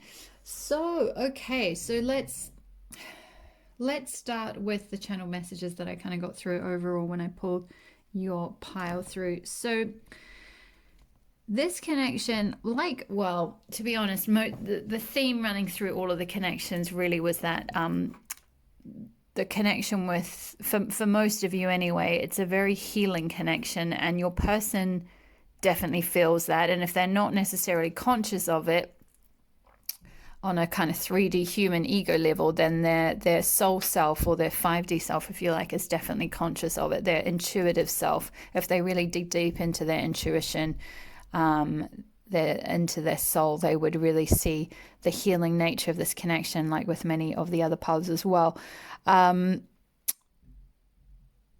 So first of all, in terms of the healing, I feel like this is quite a deep soul connection, and that because we've got the white eagle ancestor spirit, connect to your lineage, a family wound or pattern can be healed now. So this goes quite deep. I feel like there is a sort of some kind of wounding in your lineage that needs to be healed, or in their lineage that needs to be healed, and the connection between you two is going to help bring that to light and heal it. It can be healed now. Or it may need to be healed in advance of you getting together if you're not already with this person. But I feel like the connection with this person is going to bring that to light. In the same sense, I'm hearing like you might be mirror souls. So in the sense that sometimes, we can't see these things when we're, when we're like, on our own, just going about our day-to-day lives. We're not always looking at our relationship wounds, right? We're not always looking at our emotional wounds or what's going on in our heart. We're just sort of getting on with the day to day, and it's only through being in relationship, through having someone else mirror ourselves and our ways of being to us, that we can start to notice these patterns, these wounds. They'll start to come up, and we'll think, oh gosh, yeah, there is. Wow, why is it that, perhaps every time we go through a slight separation or something, I'm really triggered or really, feel really wounded by this person. And it's not your person, it's just that they're triggering you to remember this old wound that's a family wound that might be. Now, it's not to say, oh, let's blame mum and dad, or let's look at, they did this deliberately, or it was malicious or something like that. It was, and I'm just being guided to the fact that it says guardians here. There was something to do with perhaps your guardians, whether it was a parent figure or someone who looked after you or something like that, who might have inadvertently or, unconsciously, because they carried that wound and that pattern within them. So they carried it on through. Now I'm hearing things like narcissism. So it could be a case of you might have grown up in a family, or your person might have grown up in a family that had some issues with a narcissistic parent or other, or some sort of pattern, some sort of emotionally unavailable parent. So there was some kind of wound that got passed down. Now with the Hecate here, gather wisdom from deep sources, the dark one. And we have just gone through in the Northern Hemisphere anyway. We've just had the 31st of October, which is Hecate's day, the day of All Hallows. And we're going into Scorpio season, which is very much Hecate season. It's all about sort of shedding the old and rebirthing and coming into coming into a higher version of ourselves, like really going through the underworld and gathering any wisdom that we might need from sort of past hurts, so that we can come up to the surface and like have a more joyous life, if you like. So we've got, and actually, interestingly, I'm just speaking of death and rebirth and Scorpio season, and look at this, King of the Fairy Realm, death and rebirth. He's got that energy on his card. So this could well be your person that's got this wound that needs to go through this healing, and by virtue of perhaps being in contact with you. Now they may be, if they're quite spiritual and connected with themselves, they might be quite conscious of this fact. They might be quite aware that you're quite healing for them, and that this is going to create some kind of death and rebirth, or this might all be going on a sort of soul level, on an unconscious level. But there's this need for either if this is more you, and you're embodying this energy, and you feel like, oh yeah, actually, since I met this person, wow, they are triggering me big time. They're really my mirror soul. They're triggering me. They're bringing a lot of wounds to the surface, or these patterns I didn't even realize I had to the surface. There's this need to call on Goddess Hecate. She is here for you to help gather wisdom, to go through that underworld. She's the torchbearer, the way shower, the light bearer. So she can help guide you. She's a guide. She can guide you through that underworld process, through that healing. Now certainly if you're being quite, some of you, you might have sought therapy for this before. With the sage here, there might be a sage person, a wise man or a wise woman here to help, perhaps someone who has some sort of shamanic training or understanding, or just a guide to help you connect with your ancestors, or to go back and sort of heal any kind of wounds to your lineage. Because there is this need to kind of go deep, to go into the darkness, to pull out, these wounds and patterns and heal them. I know that's quite deep for a reading on how someone is feeling about you, but these are the messages that are coming through, because, your guides, the connections that I'm picking up on, the unions that I'm picking up on, this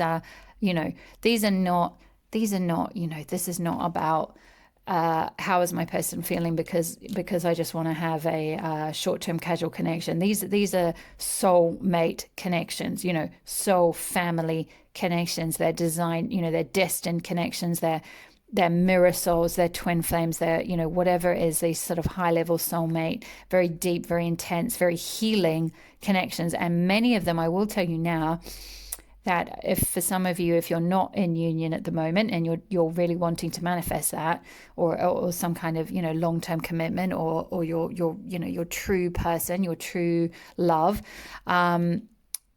many souls are being brought into union on the earth at the moment, because the activation of both of you that will happen by coming into union, the healing that will happen, the deep level soul healing of these wounds and patterns, which, as we're going through ascension, as the earth is ascending and we're ascending out of density and darkness and sort of 3D and all these limitations on the earth plane, that's not just in say things like politics or whatever else, that's even on the realm of relationships and how we play out relationships, like a lot of old wounds and a lot of old collective family patterns and wounds and dysfunctional patterns, I'm hearing, or unconscious patterns of relating. They're being brought to light. There's no coincidence that a lot of people, there's a lot more awareness about mental health, a lot more awareness around the need for things like couples counseling and learning how to emotionally relate and all of that.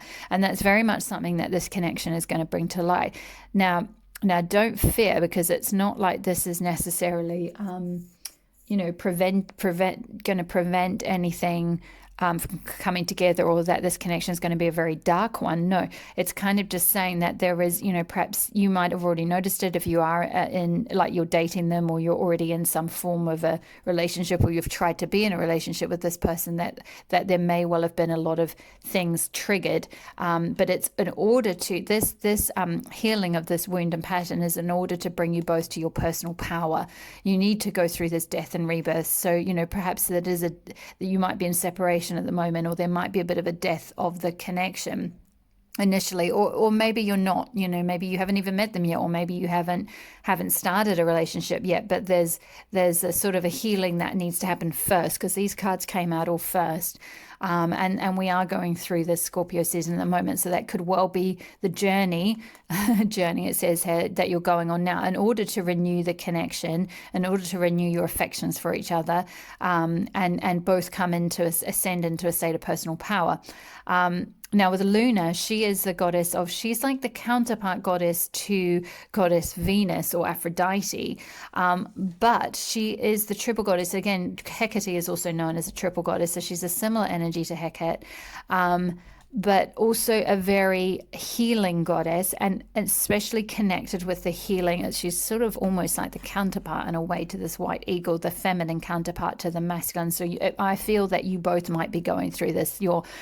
Your divine masculine counterpart, if you're the divine feminine, or vice versa, take it how it resonates. But my feeling is that this Luna character is, this Luna goddess, she is the one who, she's the unconditional love aspect of that divine feminine goddess of love. So where you have, say, goddess Aphrodite or goddess Venus, who is all about the more sort of, say, romantic love, if you like, and the healing of romantic love. Luna is all about that unconditional love, love of self, love of family, love of community, unconditional love for one's partner, healing any she also looks after the healing on the feminine side of things. So if there's been any wounding, a family wound or pattern, if there's been any wounding to the feminine lineage, the feminine side, the matriarchal side,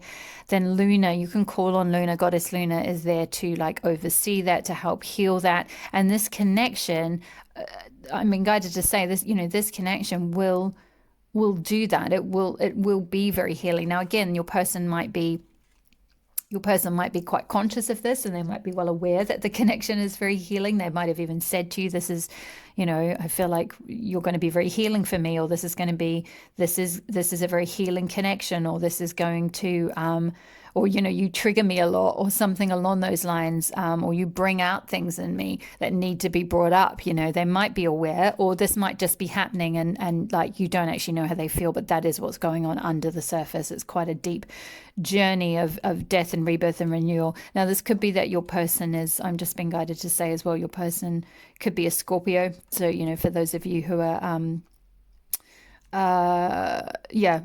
want some indication of sort of astrological connection there, it may well be that either you or your person is Scorpio quite strongly in your chart.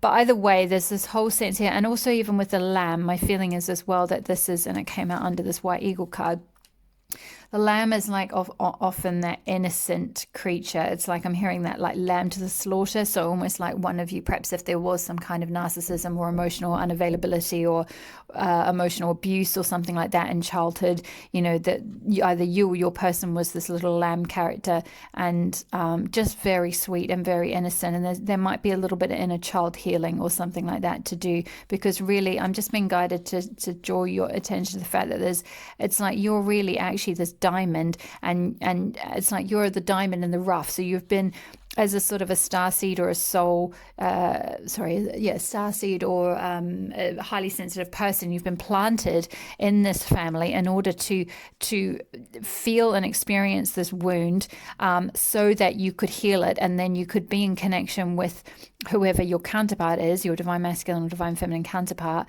whoever this other person is, and the connection is going to help bring that to light and bring it out in order for it to be healed.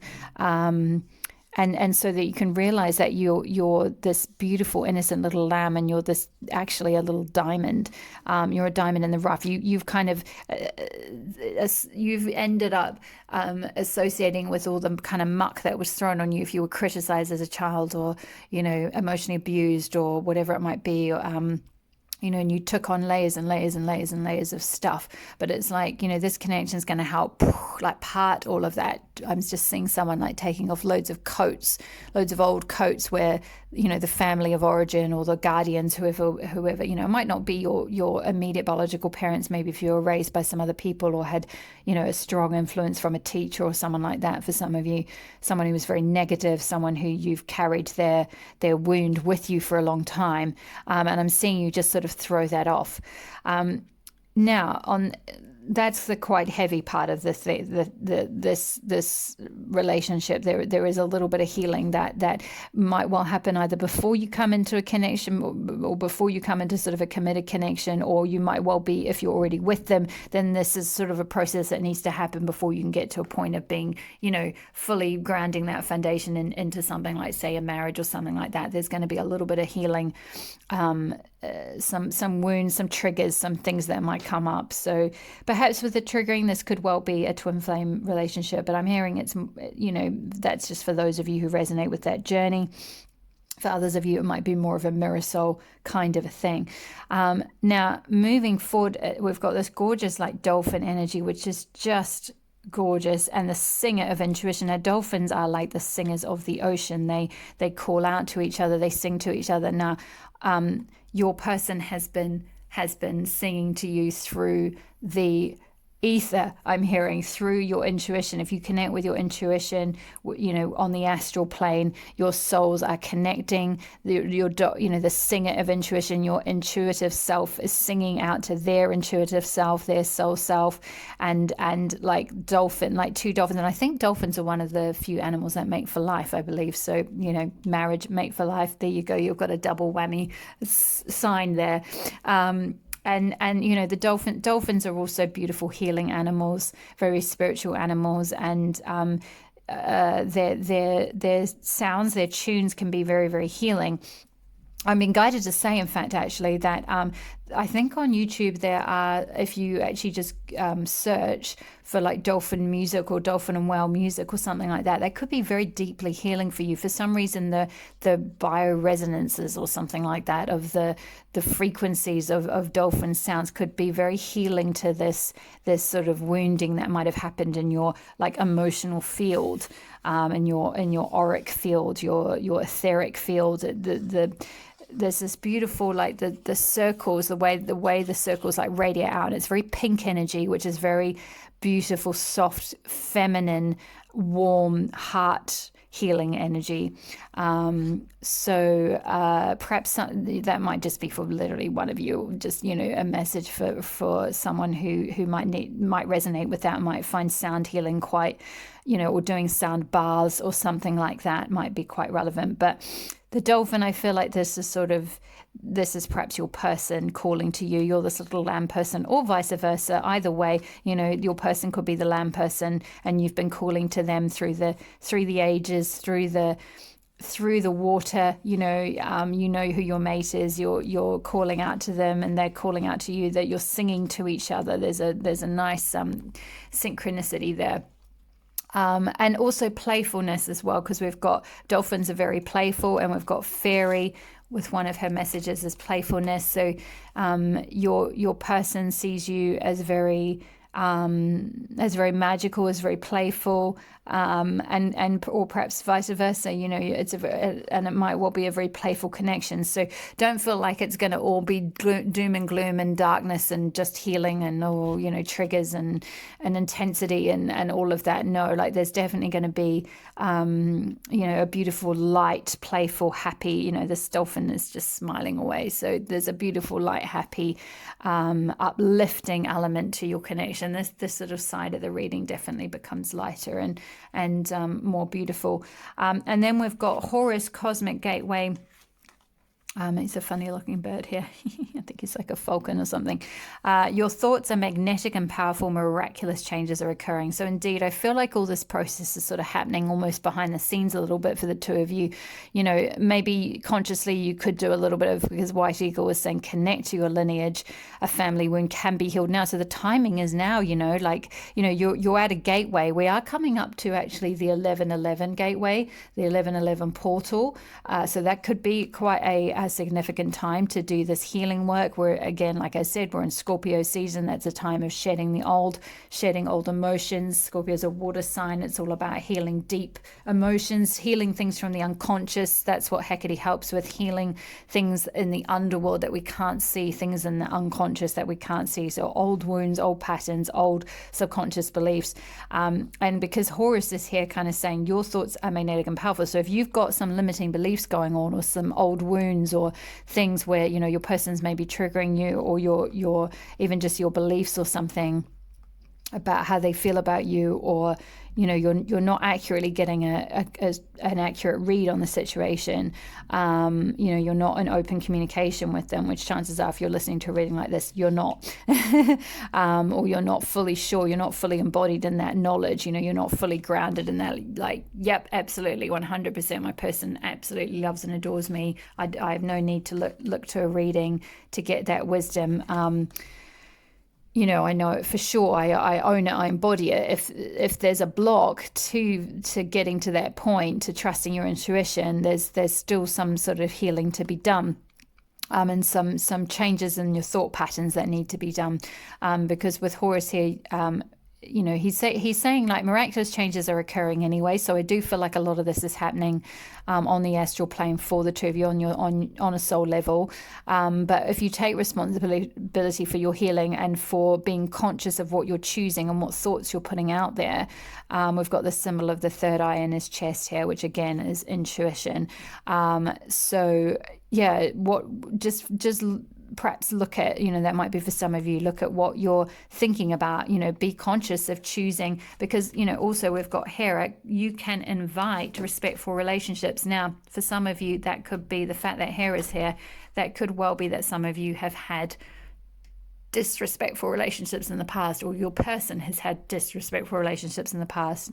I did hear earlier, I mentioned about some of you might have had some sort of emotional abuse, narcissism, emotional abandonment, something like that. But that can all be healed now. This person is you can invite in, if you're really consciously being very careful about what you're thinking about, what you're choosing for your life, you can actually consciously choose to invite in a respectful relationship with this person, regardless of what's happened in the past with them or with anyone else. You can heal that and move into a more reciprocal, more respectful, protective, healing, playful, lovely, magical connection. And then to finish off, we've got the white heart here with new beginnings, awakening, realignment, and perspective. And the white heart, he's just this gorgeous white stag. So some of you, I'm just been guided to say, some of you might be seeing this like as a sign that your person is near. You might be seeing a stag around. You might see pictures of stags. You might see, randomly out and about on a magazine or on a billboard or something like that. You might just start to see stags,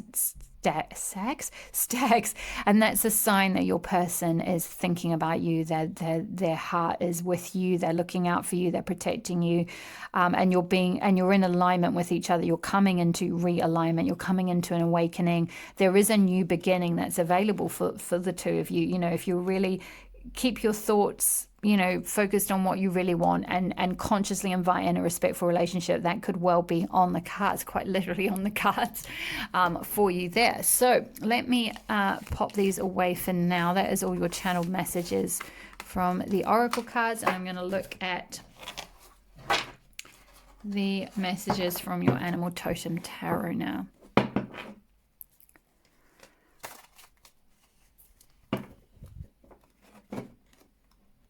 I'll get a little bit of an insight into how your person has been feeling, a bit more of a storyline of how they have been feeling, how they're feeling now, and how maybe a little bit of an insight into, whoops, these kinds are very slippery, into how the connection might evolve if you're not already in some kind of union right now. So let's have a look. How has this person been feeling in the past? Oh my goodness, Two of Cups. Well, you could not ask for a better card. Two of Cups is really the soulmate card, or the partnership card, or it's just gorgeous. You've got a little crab here, so it might be that one of you has been a little bit protective of their emotions, with this wee crab, or it could be a sign that your person's a Cancer, sign of the crab. And there's a wee sea anemone up there as well. So the wee sea anemone is like sitting on top of the cup, like, yeah, I'm waiting, I'm ready for you. And the wee crab's like, okay, I'm maybe gonna come out of my shell, like when I'm ready. I'm just kind of protecting myself right now. And I think we had, on one of the cards,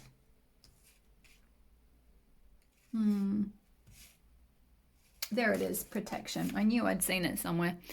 Protection. On the fairy card, which I felt like was embodying the divine feminine energy. So this could be your person up here, the anemone, and this could be you being protected, keeping yourself protected. Maybe you're the one going through a bit of a healing journey and awakening at the moment. So that's the kind of overarching energy of how your person feels about you. My gosh, just gorgeous, total soulmate. I really feel good things for this pile of all the piles. It's sort of probably the most, judgment, awakening, the most likely to end up in a marriage or in a long-term commitment or something along those lines. So judgment, card number 20, awakening. I mean, this could well be that your person is quite conscious. Like I said, some of them will be, some of them won't be, but for some of you, your person is conscious of the fact that this is very healing, this is very awakening, this is waking them up to who they truly are. They're being woken up to who you really are, the truth of the connection, the soul nature of the connection, the soulmate nature of the connection. And you know, that if they haven't already come towards you, they're considering it. They're just figuring it out, but they've got a lot to give. They've got a lot that they want to give you, but they're sort of waking up to that. Really, they're waking up to their power and going through. I feel like, again, being drawn back to this. The king of the fairy realm, this could be, this is the divine masculine, I feel like, in the connection. They're going through a bit of a journey. And it's interesting how they've got the reindeer here with the sleigh and the reins, and then this divine masculine on the back of a horse with reins. It's like going on this journey towards you. I feel like they're going through a bit of a death and a rebirth. So trust that they are on their way. If you haven't already met them, they're on their way. If you have met them and they're coming towards you, they are coming. They're going through an awakening, working through things, going through a bit of a death and rebirth, which you may well have triggered in them by virtue of the two of you meeting. You've had to go through this. Whoa. How have they been feeling? Five of Pentacles. Yeah, a little bit left out in the cold. So maybe for some of you, maybe they're waiting on you because you're in a bit of a self-protective mode at the moment, so they've felt a little bit left out in the cold. Five of Pentacles can be like just seeing things in a state of sort of scarcity. So they're kind of going through a bit of a dark night of the soul, I feel like, and a bit of an awakening. Let's see, how else has my pile 3, how has their person been feeling about them in the past? Wow, 5 of Swords, 2 5s. So a bit of a, I feel this. I feel prickly is what I'm getting with this porcupine. It's like, look at the sort of shells on with you. If this is you or this is them, like there's this shell on the 2 of Cups here, or sorry, on the crab, and then with this porcupine, there's this prickly shell. So I feel like there might have been a bit of conflict between you, or some, I'm hearing like some words spoken. So maybe you've had a bit of maybe you're together and you've had a bit of an argument, or you've just been in some kind, you could be friends or been in a connection or a situationship, and there's been a bit of conflict or a bit of a separation, or words spoken, or like conflict, I think, in the past. So you might well be in separation. He or the divine masculine, or your counterpart, your person, might well be sort of a bit feeling out on the cold right now, or just maybe I feel like potentially they've been quite triggered, because this is definitely a very, with the amethyst crystal, the third eye, the crown chakra, that's all about the sort of the upper chakras, the soul chakras. It's all about healing, very spiritual connection, very soul aligned connection. So this could be just, you've triggered each other a lot, and you're needing to kind of go and do some healing. How was this person feeling? Oh, wow. But, they see you as this lion. Queen of Wands, just just beautiful, passionate, powerful, very attracted to you.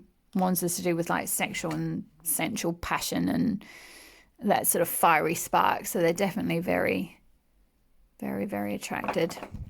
So that's kind of how they were feeling in the past. How are they currently feeling about my pile threes? Sorry, not pile twos, pile threes. How is my pile threes person? 5 of Wands. Look at this. We have 3 fives. 5 of Pentacles, 5 of Swords, 5 of Wands. Wow. They're feeling a bit defensive. So there may well be...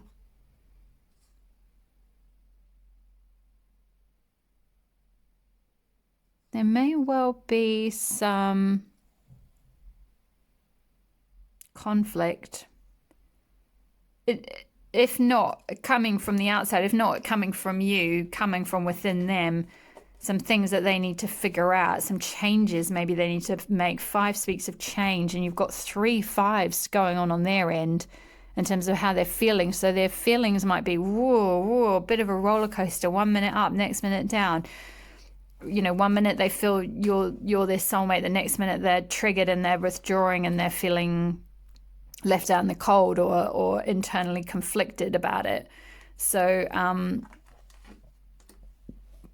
that's going on for them right now, a bit of an internal conflict, which could be also what's going on for you, which could be why you've been drawn to this reading, because you're just not sure what's going on for them, and you're kind of mirroring each other. You're both sort of at a bit of an impasse. Whoa. Movement. They want to come forward. Oh, wow. Look at this. 8 of Wands. So they really want to come forward with passion. They see you as the Queen of Wands and they want to come forward with wands, if you know what I mean. Very phallic symbol there. Just saying. So there's a lot of movement. This horse is, I'm just hearing like unbridled. He is on a mission. He's moving fast. It's fast movement. Passionate movement, fiery movement, and look at this, the Fool, this little grasshopper jumping, isn't that gorgeous? See, they want to make a move basically, or come towards you, take that risk, look like a fool, be the foolish man, even if you reject them or whatever. They're just prepared to they're just preparing. The Fool is kind of all about taking those steps to make that journey, to take that leap, to jump off the cliff of safety and the comfort zone and step out into the unknown and be like, actually, do you know what, maybe we can make this work. But they're a bit conflicted about it. 5 of Wands, there's a bit of internal conflict about going forward with this. So let's just see, can we get any more cards on how they're currently feeling? How are they currently, how is pile three's person currently feeling? Whoa. Knight. Oh, well, they are potentially feeling brave. They are potentially going to make that decision to make a move to... knights are, chivalrous. They're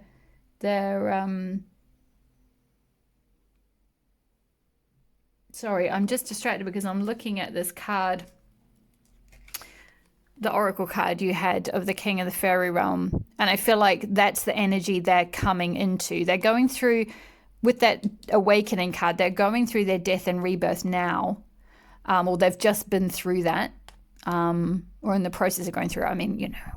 Are we ever really done with that kind of stuff? It's cyclical, isn't it? So they'll go through cycles of it through being in a healing soulmate connection. But they're coming around into a state of renewal and journeying towards you, moving towards you. We've got these 2 horses, symbolic of movement and like chivalry, and like a knight in shining armor coming towards you with this sword here, sword and shield. So they're making a decision. They're in the process of making a decision. So let's just see. Now, I'm going to pull to see if we can get an indication of how they might feel in the future. Now, bear in mind that everyone is co-creating their reality with spirit. Everyone has free will. Wowza, yeah. 2 of Wands. They are looking through, I mean, again, more wands, lots of passion here, because we had Queen of Wands, how they see you, and Eight of Wands, what they want to do coming towards you, because they want this. I mean, two is like setting a foundation together, like these two wands on the shore looking through. It's normally a card of looking out at the horizon, at the ships that are going to come in, at the victory, at the all the good things that are going to come about by kind of planting your passions in the ground, if you like, and being like, right, okay, I'm standing here. This is where I stand. This is what I want. What's going to come in for me if I put that commitment down. So that's kind of where things might grow. Hoping that you'll come towards them, hoping that you're one of the ships that's going to come in. Pile 3. That one flipped, I think. Knight of Wands. Woo-hoo-hoo. Passionate energy. Queen of Wands, Eight of Wands, Two of Wands, Knight of Wands. Yeah, I mean, ostrich. Previously, ostriches had their head stuck in the sand, but this ostrich does not have his head down in the sand. It's out of the ground, and they run very fast. So and another knight, 2 knights. Knights are the fast-moving, action-taking, masculine-oriented kind of like, So again, that's not specific to gender. Your person could be a woman. It's just the energy. It's personal power, Knight of Wands, Knight of Swords, personal power, y'all. It's this guy coming forward. My goodness. Are we allowed to get anything else? I mean, I think it's pretty self-explanatory what they want to do, what they want. But then again, remember also what someone's desires are, or what someone's thoughts or fantasies or what they want to do or what they're thinking about doing doesn't always result in action. However, I will just say that with 2 knights, that is very action oriented. So I feel like they will make this move to be this full sooner or later. Or this might be for you to make the move if, like eventually. One of you will, I feel like. 5 of Cups. That is quite a graphic card. Goodness.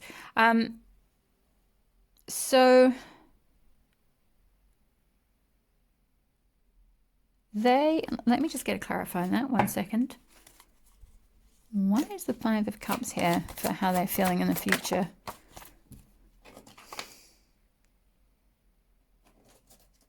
Okay, so they see this stable new beginning with you, and they're swimming away from anything that's not going to emotionally, like, oh, okay, right, okay, thanks. Phew, I was like, what? Spirit, what? You have all these amazing cards and all this like positive energy and them springing towards you, and then the 5 of Cups, huh? So, but this is to do with that. Hold on, let me find 1 second, I'm coming. Don't fear. Where is the card? The oracle card for... Here we go. White eagle. Family wound or pattern can be healed. There you go. That's the wound. They are swimming away from the wounding from the past. And so I think, like you're both, this connection, this new beginning with this little dung beetle here, building a little home from bits of stuff in the garden. This stable new beginning, this long-term, again, pentacles, long-term, stable, secure, creating a foundation, seeing things manifest in the physical plane, over a long period of time, like, the goddess of marriage card.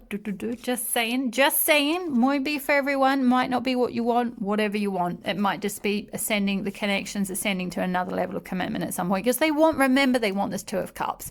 That's how they feel about you. They see you as the Queen of Wands. They don't want to look foolish, but they're prepared to look foolish to jump towards you, to get out of their comfort zone and come running towards you like this 8 of Wands with passion and attraction. But they're going through an awakening. They're going through an awakening. We had the awakening on this white heart card. They're being realigned towards you though, and they want this new beginning.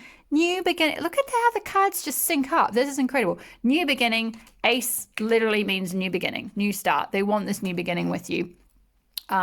Because they're going to go through this they know, if not on a conscious level, on a soul level, that the connection between the two of you is going to be very healing to these old wounds, from the past, where this cup has spilled over. Like I said, the emotions were not there, the love wasn't there, the emotional support wasn't there, so they are swimming away from that. This is going to be very emotionally healing relationships. So yes, I'm going to leave it there, because I feel like, you can't really get much better than that if you're in any doubt of how your person is feeling, if they've not really showed you anything yet, then I think just what I would say is come back to the Horus card.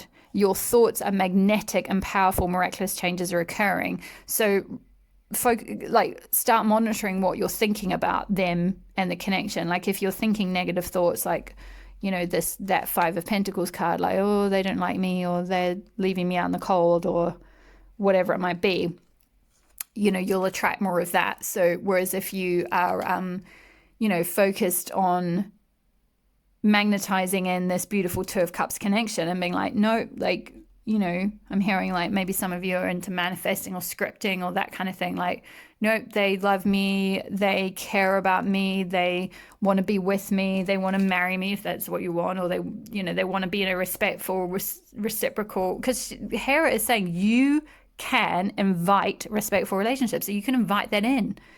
You can ask for that with this person if that's what you want. It's absolutely available to you. And, with that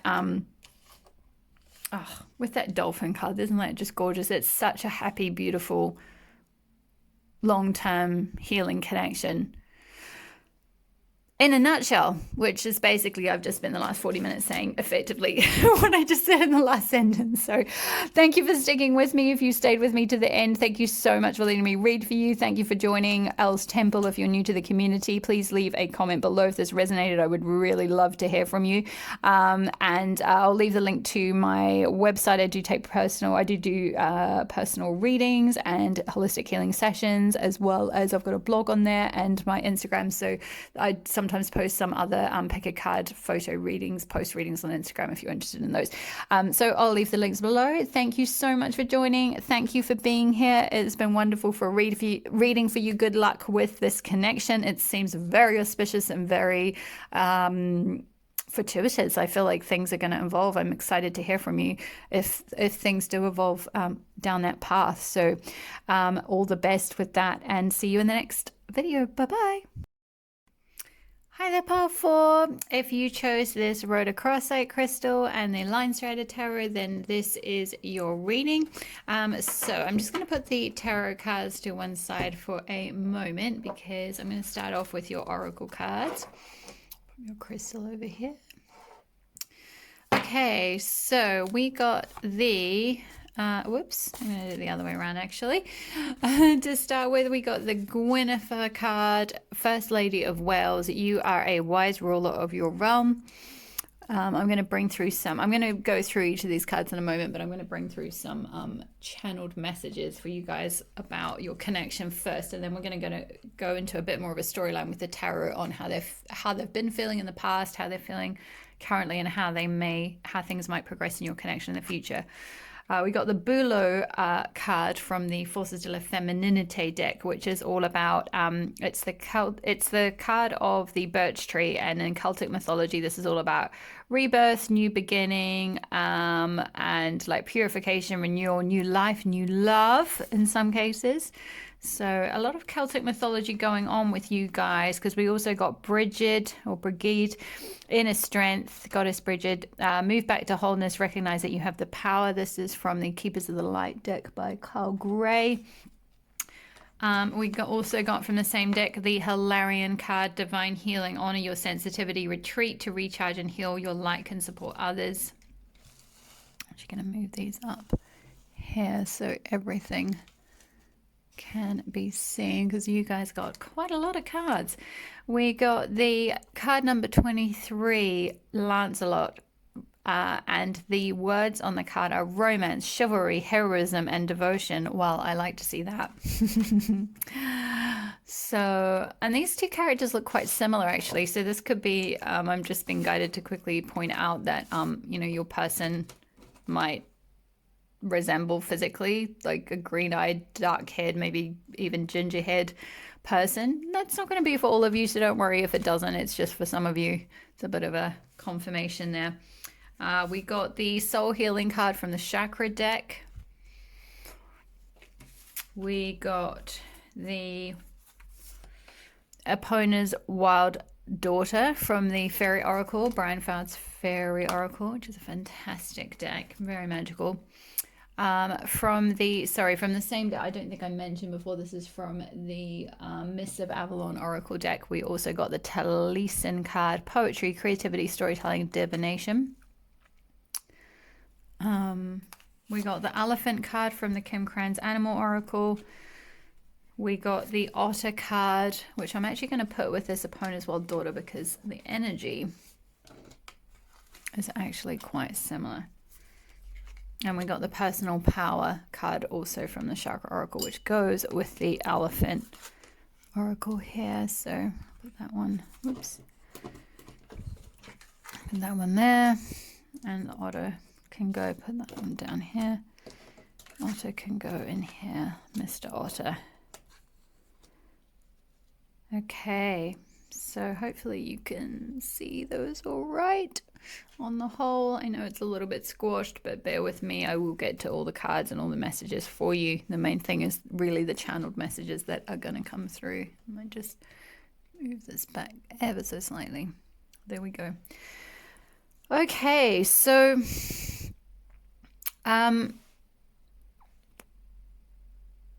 wow, so much energy coming through for you guys. First of all, I'm being guided to say that excuse me. Well, first of all, one of the main impressions that I got that came through for your pile is how deeply heart healing this connection is, because you've got the green here, which is the heart chakra. And also I was guided to the Rhodochrosite crystal, which is all about heart healing.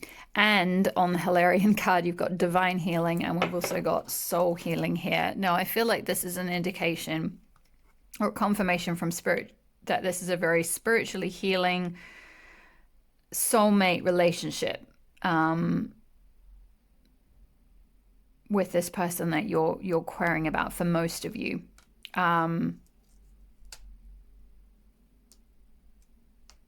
It's a very empowering relationship as well with Bridget, which I feel like I feel like this is the divine feminine in connection. So this may be you, and this is the divine masculine. So that may be your person, but take it how it resonates. It might be the flip-flop, the energies flip-flop a bit, because you may mirror each other somewhat. But with Bridget, the message is move back to wholeness, recognize that you have the power.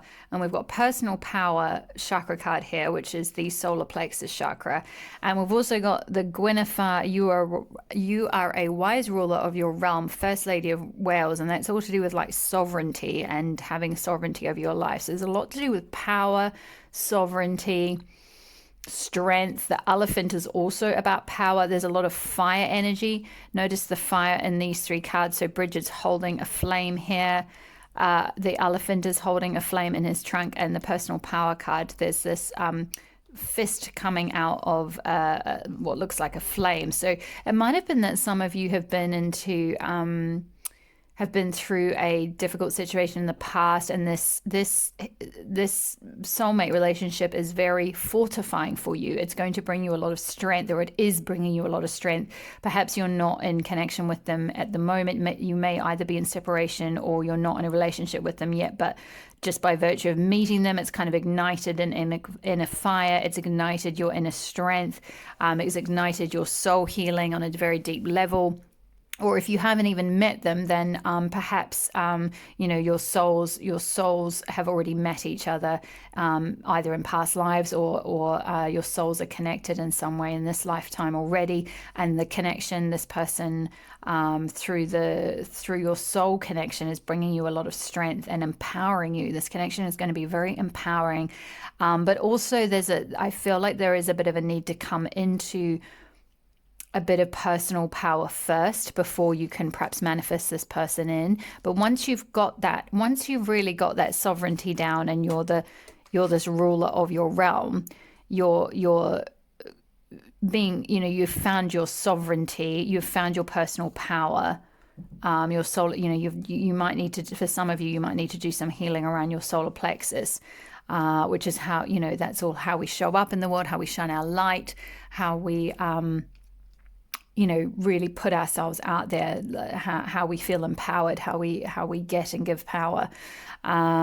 So taking back power might be some sort of a theme for some of you with the bouleau and with the birch tree, the Celtic, like renewal, healing, new beginning, purification. It could well be that some of you have gone through some sort of a fire in the past, or maybe you might be a fire sign. It could be Leo, Sagittarius, for some of you, Aries. But I feel like for more of you, it's and maybe astrologically you've got fire in your chart, but my feeling is more on a soul level, or in a relationship level. Either this relationship has been quite fortifying and forging and alchemizing and transmuting, and bringing you back into a state of wholeness, integrating lots of different parts of you, bringing you some inner strength, making you realize you actually have the power in yourself, because I feel like perhaps in relationships in the past, because the way this fist is just coming out of this fire, as if it's gone through, it's been like a I'm just seeing like a phoenix bird. You know how phoenixes are like born, they are born out of the ashes of their previous self. They're like a firebird. They're an alchemy of the ashes of their previous selves, and they've born themselves again. And I feel like this relationship, this connection, it's very deeply healing, very deeply strengthening, fortifying, empowering for you. But if you're not in union yet, or in connection with this person, like in a relationship with this person, and we're going to get into a bit more detail on that in the tarot in a moment. But if you're not, my feeling is perhaps one of the it's like what's going on the inside is going to be reflected on the outside. So there may be a need to harness that strength and find some of that personal empowerment within first, and certainly that healing work will extend once you're with your person, and you'll grow and continue to evolve on that journey, and keep strengthening and so forth, and keep feeling more and more empowered. You might be in fact a bit of a power couple, if you like that sort of idea or that phrase. But my feeling is that if you because with that renewal aspect, that idea of, and that this sort of almost phoenix like fist coming out of flames, it's like you have had to perhaps heal, because also Bridget's saying move back to wholeness. So there might have been some parts of you that were traumatized or disconnected from the whole of who you really are, which has meant you've been lacking a bit of power in some way, potentially. Or that could be true of your person. So this could be more perhaps what's going on for you, and this is your person. So take how it resonates. But my feeling is this is sort of the divine feminine. This is what's been going on for most of you. And your person's going to come in with, we've got this chivalry card here, which is really gorgeous. Romance, heroism, devotion, the Lancelot card. So there's this lovely, very mythic, very knight in shining armor, very traditional almost energy around this card and around your person. So I feel like they are very devoted to you. If you're not necessarily seeing that show up on the 3D level yet, then that is on a soul level. They're certainly very devoted to you because they know, again, perhaps not necessarily consciously, depending on how awake they are, but they know on a soul level that this is a very healing connection. We've got a double power and double healing confirmations here with divine healing, soul healing. And I feel like they're going to bring a lot of levity to your life. They could well be creatives. You've got the Taliesin card here with creativity, poetry, divination, and storytelling. Or this could be you. Also, because with Bridget, actually, as well, I meant to say Bridget is also the goddess of like creativity and the craft, crafting, I think. What was it, like smithing, like making things from metal, that type of thing. And with the fire, that's linked with the sacral element. Sorry, the fire element's linked with the sacral chakra, which is a lot to do with creativity as well. And she's got this orange here, which is very sacral chakra. So does Hilarion, actually. So you could well be creatives. You could well be, say, writers, or maybe you meet in that vein or something. Poets, maybe you meet at a poetry festival. Storytellers, something along those lines. There's a lovely sort of sense of like that beautiful mythical, the sort of old-fashioned storytellers, from... if you go to some of those like storytelling festivals, some of you might not have these in where you are, but certainly in England they have them in many places. At a lot of the old folk festivals and things like that, there will be the old school kind of storytellers. So there's some sort of message about storytelling for some of you. Either you are a storyteller, you are very creative, or your person is, or there might be some message, might be some awakening or insight through maybe you go to an event like that. I'm just seeing with all the these look like sorry, not Glastonbury. I can't think of the name of it. The like these sort of standing stones. I mean, there's many places in England where they have these sort of old, and other parts of the world, of course, where there's these old mystical areas. So maybe, I don't know, maybe you're drawn to some sort of mystical place, and there's some sort of story, and that kind of activates some kind of remembrance of things. That's sort of like a very romantic story. So there might well be maybe something around how you meet or how this connection evolves that is very romantic, very chivalrous. It's quite old-fashioned in some ways in that sense. So, but also there's a lot of lightness and levity here with the otter card. So we've got this sort of, there is this soul healing going on, and a bit of things to sort out, and a bit of coming back into a bit of power, transmuting some of the, perhaps some old wounds and things. But really, this connection is very, with the otter, it's a lot to do with like, otters are to do with like being very playful, being very family oriented, being very like that. It's a water sign. So this could be, Pisces, Scorpio, Cancer, possibly Cancer actually, because of the family orientation. So they could be quite family-centered people, or you may have a family with this person. Maybe you already do, but my feeling is you'll be very comfortable, like almost like playing in the waters together, like very playful, light connection. And this person brings, or this connection brings a lot of healing with the Epona's wild daughter. It's like you can see Epona is protecting this person here, this human who's she's looking quite sad and down in the dumps. But there's an owl here which is symbolic of wisdom. So there's a lot of lightness and levity and fun and like creativity. So if you are in this sort of energy at the moment, or your person is, know that this connection will be very like uplifting, very healing, very deeply healing. Okay, whoops, sorry to knock the camera there. Let's see.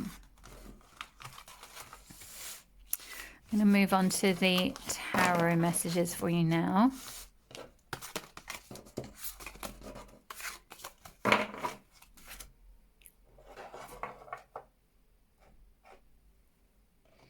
I would highly recommend, if you are the Bridget person and you're going through some kind of need to reintegrate and move back into wholeness. Maybe you've been through a heartbreak or something before. This might just be for some of you. The rhodochrosite crystal is excellent for healing any kind of heart pain and being able to reintegrate those aspects of yourself that might have been traumatized or disconnected from yourself, and come back into that integration and wholeness and a sense of heart, openness with your heart. I do feel like, because I was guided to use the Line Strider Tarot for this pulse, so which is often the tarot deck that comes out for very creative souls or artistic souls. So you could well be with that Taliesin card as well. You could well be creators and writers.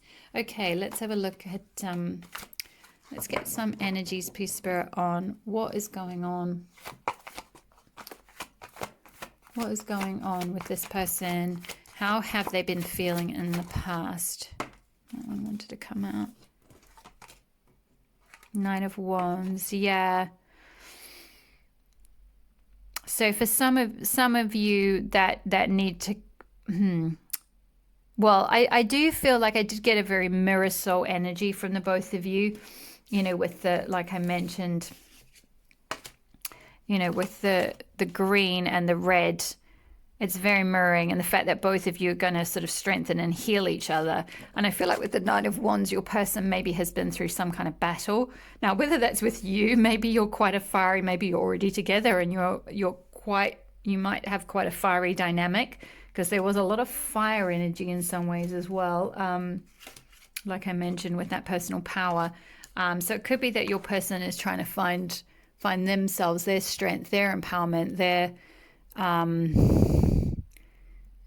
resolve, because they've been through, quite a tough time in the past as well. They've carried a lot of burdens. Now, whether that's because of your connection or because of someone else, that could be a past connection. So that's certainly what's been going on a little bit in terms of how they've been feeling in the past. I'll put that up there.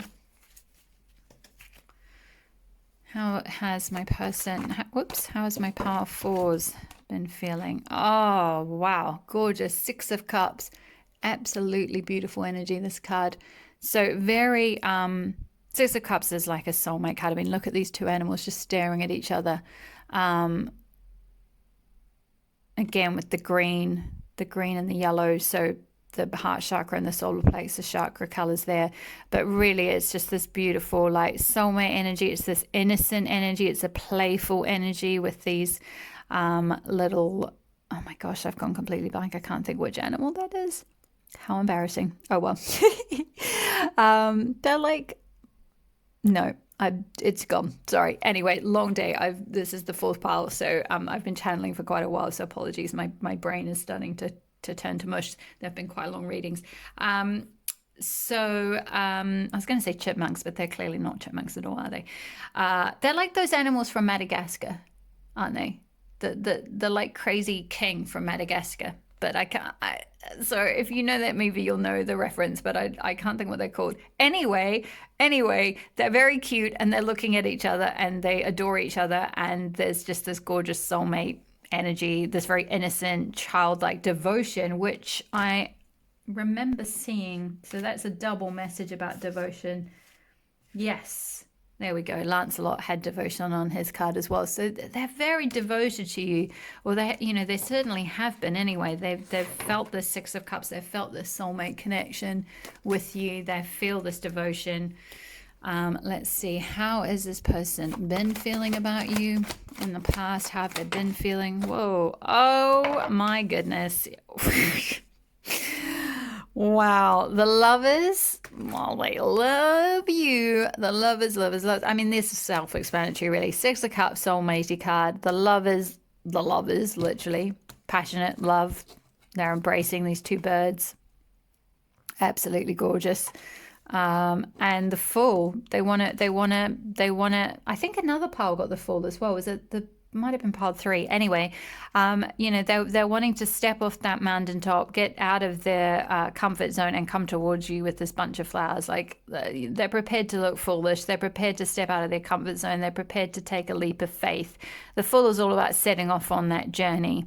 without knowing where the outcome is going to be. So they may not be completely sure of how you feel about them or how this is going to go or whether this is going to really work out in the long term. But, they feel a pull towards you, that's for sure. They feel devoted to you. They feel you're some sort of a soul mate or soul healing connection anyway. And they really want to take that step to kind of come towards you. So that's absolutely gorgeous energy.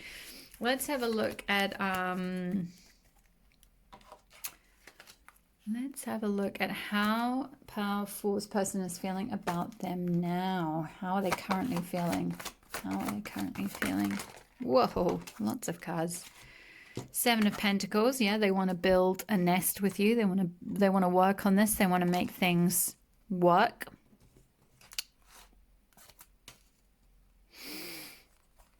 Ace of Wands and 4 of Swords. Yeah, they want this passionate new start. They really want this new beginning with you. And we had that, I think, didn't we? New beginning somewhere. Was that your pile or am I going mad? I thought we had new beginning somewhere, but I think I might be thinking of a previous pile. My apologies, pile 4. I can't see it on your oracle cards. Anyway, no, yes, you did. Oh, I do. I'm not going mad. Look, the Bulo card, that was to do with new beginnings, renewal, new beginning, having a new life, new love, that kind of thing. Ace of Wands, and with this beautiful green and the flowers and this fox curled around this wand, which is all about passion and fire energy. So absolutely beautiful there. They really want this new beginning. And again, 4 of Swords to do with healing. Rest, retreat, heal. They feel that this connection would be very healing reciprocally. That it would be very mutually beneficial, that it would heal any old wounds, any pain from the past, any old sadness. We did have that energy with the opponent's wild daughter. Maybe you or your person might have gone through, and I mean, how many of us have, so many people, especially with the ascension that's been going on in the last however long, everyone at one time or another has gone through, if not some kind of actual clinical depression, then situational depression certainly, or sadness or releasing or something. So one or other of you or both of you might have been in this energy, and that's quite similar sort of, the line with his head, bless him, in his paws, he's sort of down for the fight, he's out of the count, a bit like this character here. So but they know that you can heal them and they can heal you, and it will be very respectful, and you're both very sensitive. I'm just being guided to go draw your attention back to the Hilarion card with honor your sensitivity. Retreat, again, 4 of Swords, retreat to recharge and heal. Your light can support others. You might well be light workers. You may not be already doing that, or you may be doing it and they're not, or vice versa. But this connection, like I said, it's a bit of a power couple connection. Maybe you support others through, both of you are creatives, you're both writers maybe, or something you write about, some sort of spiritual metaphysical stuff, or you're a tarot reader, because we had the divination card on there. But really it's about, like, at the moment, maybe you're not in union right now, but you're being asked to sort of retreat and just heal, recharge, honor your sensitivity. I think the relationship will be very honoring of that. You're both very sensitive and you'll be very honoring of each other's sensitivity. So that's really beautiful. How are they currently feeling about my Power 4s? How is my Power 4s person currently feeling about them? 6 of Swords. Yeah, they want to move towards like a new beginning with you, essentially. 6 of Cups and 6 of Swords, lovely. Like move towards calmer oceans, move on from some sort of something that wasn't working out. Maybe this, whatever the situation was before, that they're having to rest and recharge from, or you're having to rest and recharge from and heal from, retreat from. Whether that was a conflict between the two of you, or whether that was just some past hurts or something that you've had to, find your personal power, heal your sort of solar plexus, move back to wholeness there with Goddess Bridget, reintegrate your wholeness. do the healing work, and then move on, move forward. The Fool is all about setting off on a journey, and Six of Swords is all about setting off on a journey, moving to calmer waters. Not being stuck in the past, not being stuck in things that have been causing pain or problems or whatever. So that's where they're at right now. Now, if we can, I'm going to ask Spirit if we can get some guidance on how things might go in the future with this connection. Now, obviously, everyone has free will. We are also co-creating our future with Spirit. There's many different timelines available, so just bear that in mind, that nothing's cut and dry with future things. Oh my goodness, wow, that you couldn't ask for a better card. I think you guys have got the best card in for all of them. Four of Wands. I mean, that's just, yeah, absolutely gorgeous.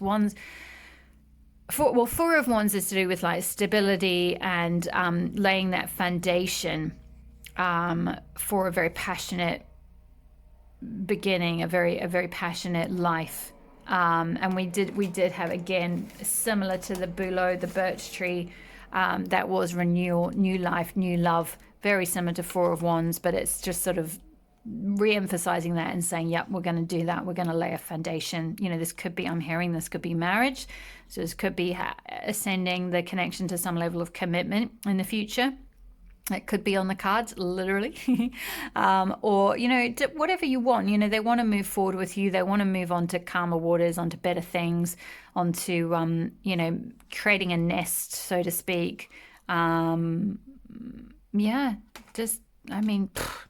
of Wands and Four of Wands. Beautiful, beautiful, beautiful cards. Let's see, what else have we got? Are there any other cards for how this connection might evolve in the future for part 4? The Hanged Man. They're surrendered to that. I feel like they're yeah. It doesn't matter kind of what they thought they might do with their lives or whatever. Spirit has kind of got them hanging. I just said Spirit's got them by the balls. Like Spirit's got them. It could be, man or woman. In terms of metaphysically, they've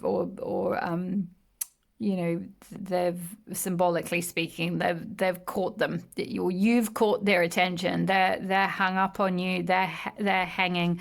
They're surrendered to the connection. They're in the future. That they've just given up. They're surrendered to you. It's like, yep, you're my person. You're my soulmate. You're the one I want. You're the one I want to build this next with. There's no point fighting this connection. 9 of Wands, potentially having been in a bit of a fight or a bit of a battle or a bit of a burden. I'm not gonna resist anymore. I can't. Judgment, awakening, yeah. So, and I think did we have awakening somewhere?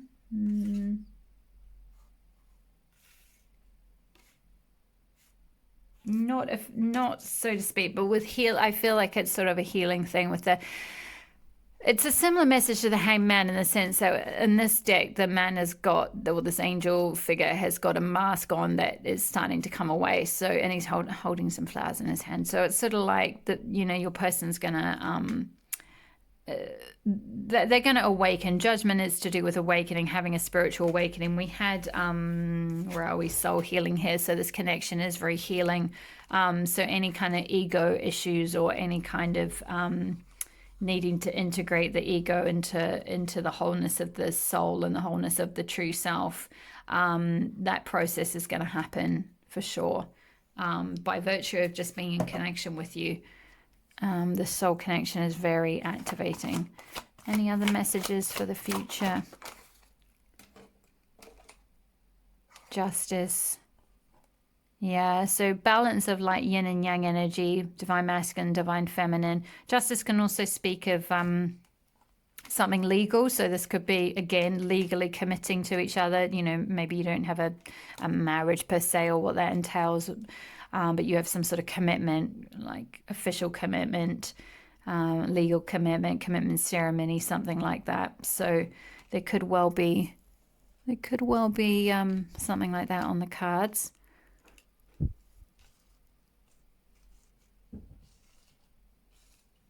everything up so you can hopefully see.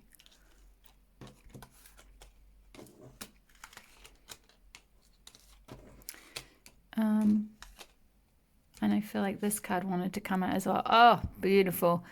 What a good place to end it on. The Magician.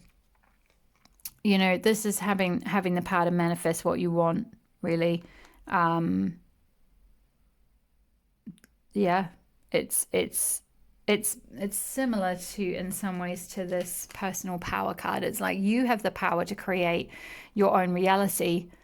So if this is what you want, this soulmate connection, this lovers, this Four of Wands, this creating this new foundation for the two of you, having this new big passionate new beginning, having this sort of beautiful healing, reciprocal healing, becoming empowered, becoming sovereign, becoming these like king and queen counterparts of each other. You've got the power. You've got the magic within you to make that happen. And there's this he's got this infinity symbol, this figure 8, this infinity symbol. So this could well be this could be like a twin flame connection, very infinite connection. You might have had past lives together, things like that. And it's just you keep being magnetized back together in every life. There's this continuation, this constant flow of energy between the two of you where it just flows back and forth. Very reciprocal, very balanced, very like counterpart energy. You're just joined at the heart. Absolutely gorgeous, but very magical, very mystical, very destined, very powerful, very empowering. I feel like this is going to activate like the magician archetype within both of you. So if you're not already doing something related to that, or being sort of a healer or a spiritual alchemist, or something related to your kind of mission, if you like, your soul mission on this earth. Because we did have your light can support others. So I feel like, once you heal each other, perhaps, or once you have healed individually and then come together, you'll be such a powerful couple, and you'll activate this magician archetype in each of you, and then be able to shine your light for others, so you can heal them as well. So yeah, absolutely gorgeous. So I'm going to leave it there for you, pile 4. I hope that resonated. Thank you so much for letting me read for you. Thank you so much for joining me. Thank you for liking, subscribing, commenting. If this resonated, please comment below. I do love to hear your feedback if it resonated for you. Thank you for being here at Elle's Temple. It's been a pleasure to read for you. All the best with this connection. It's absolutely gorgeous. I really wish you the very best. I do feel like for many of you, you will be coming into some form of union quite soon if you haven't already.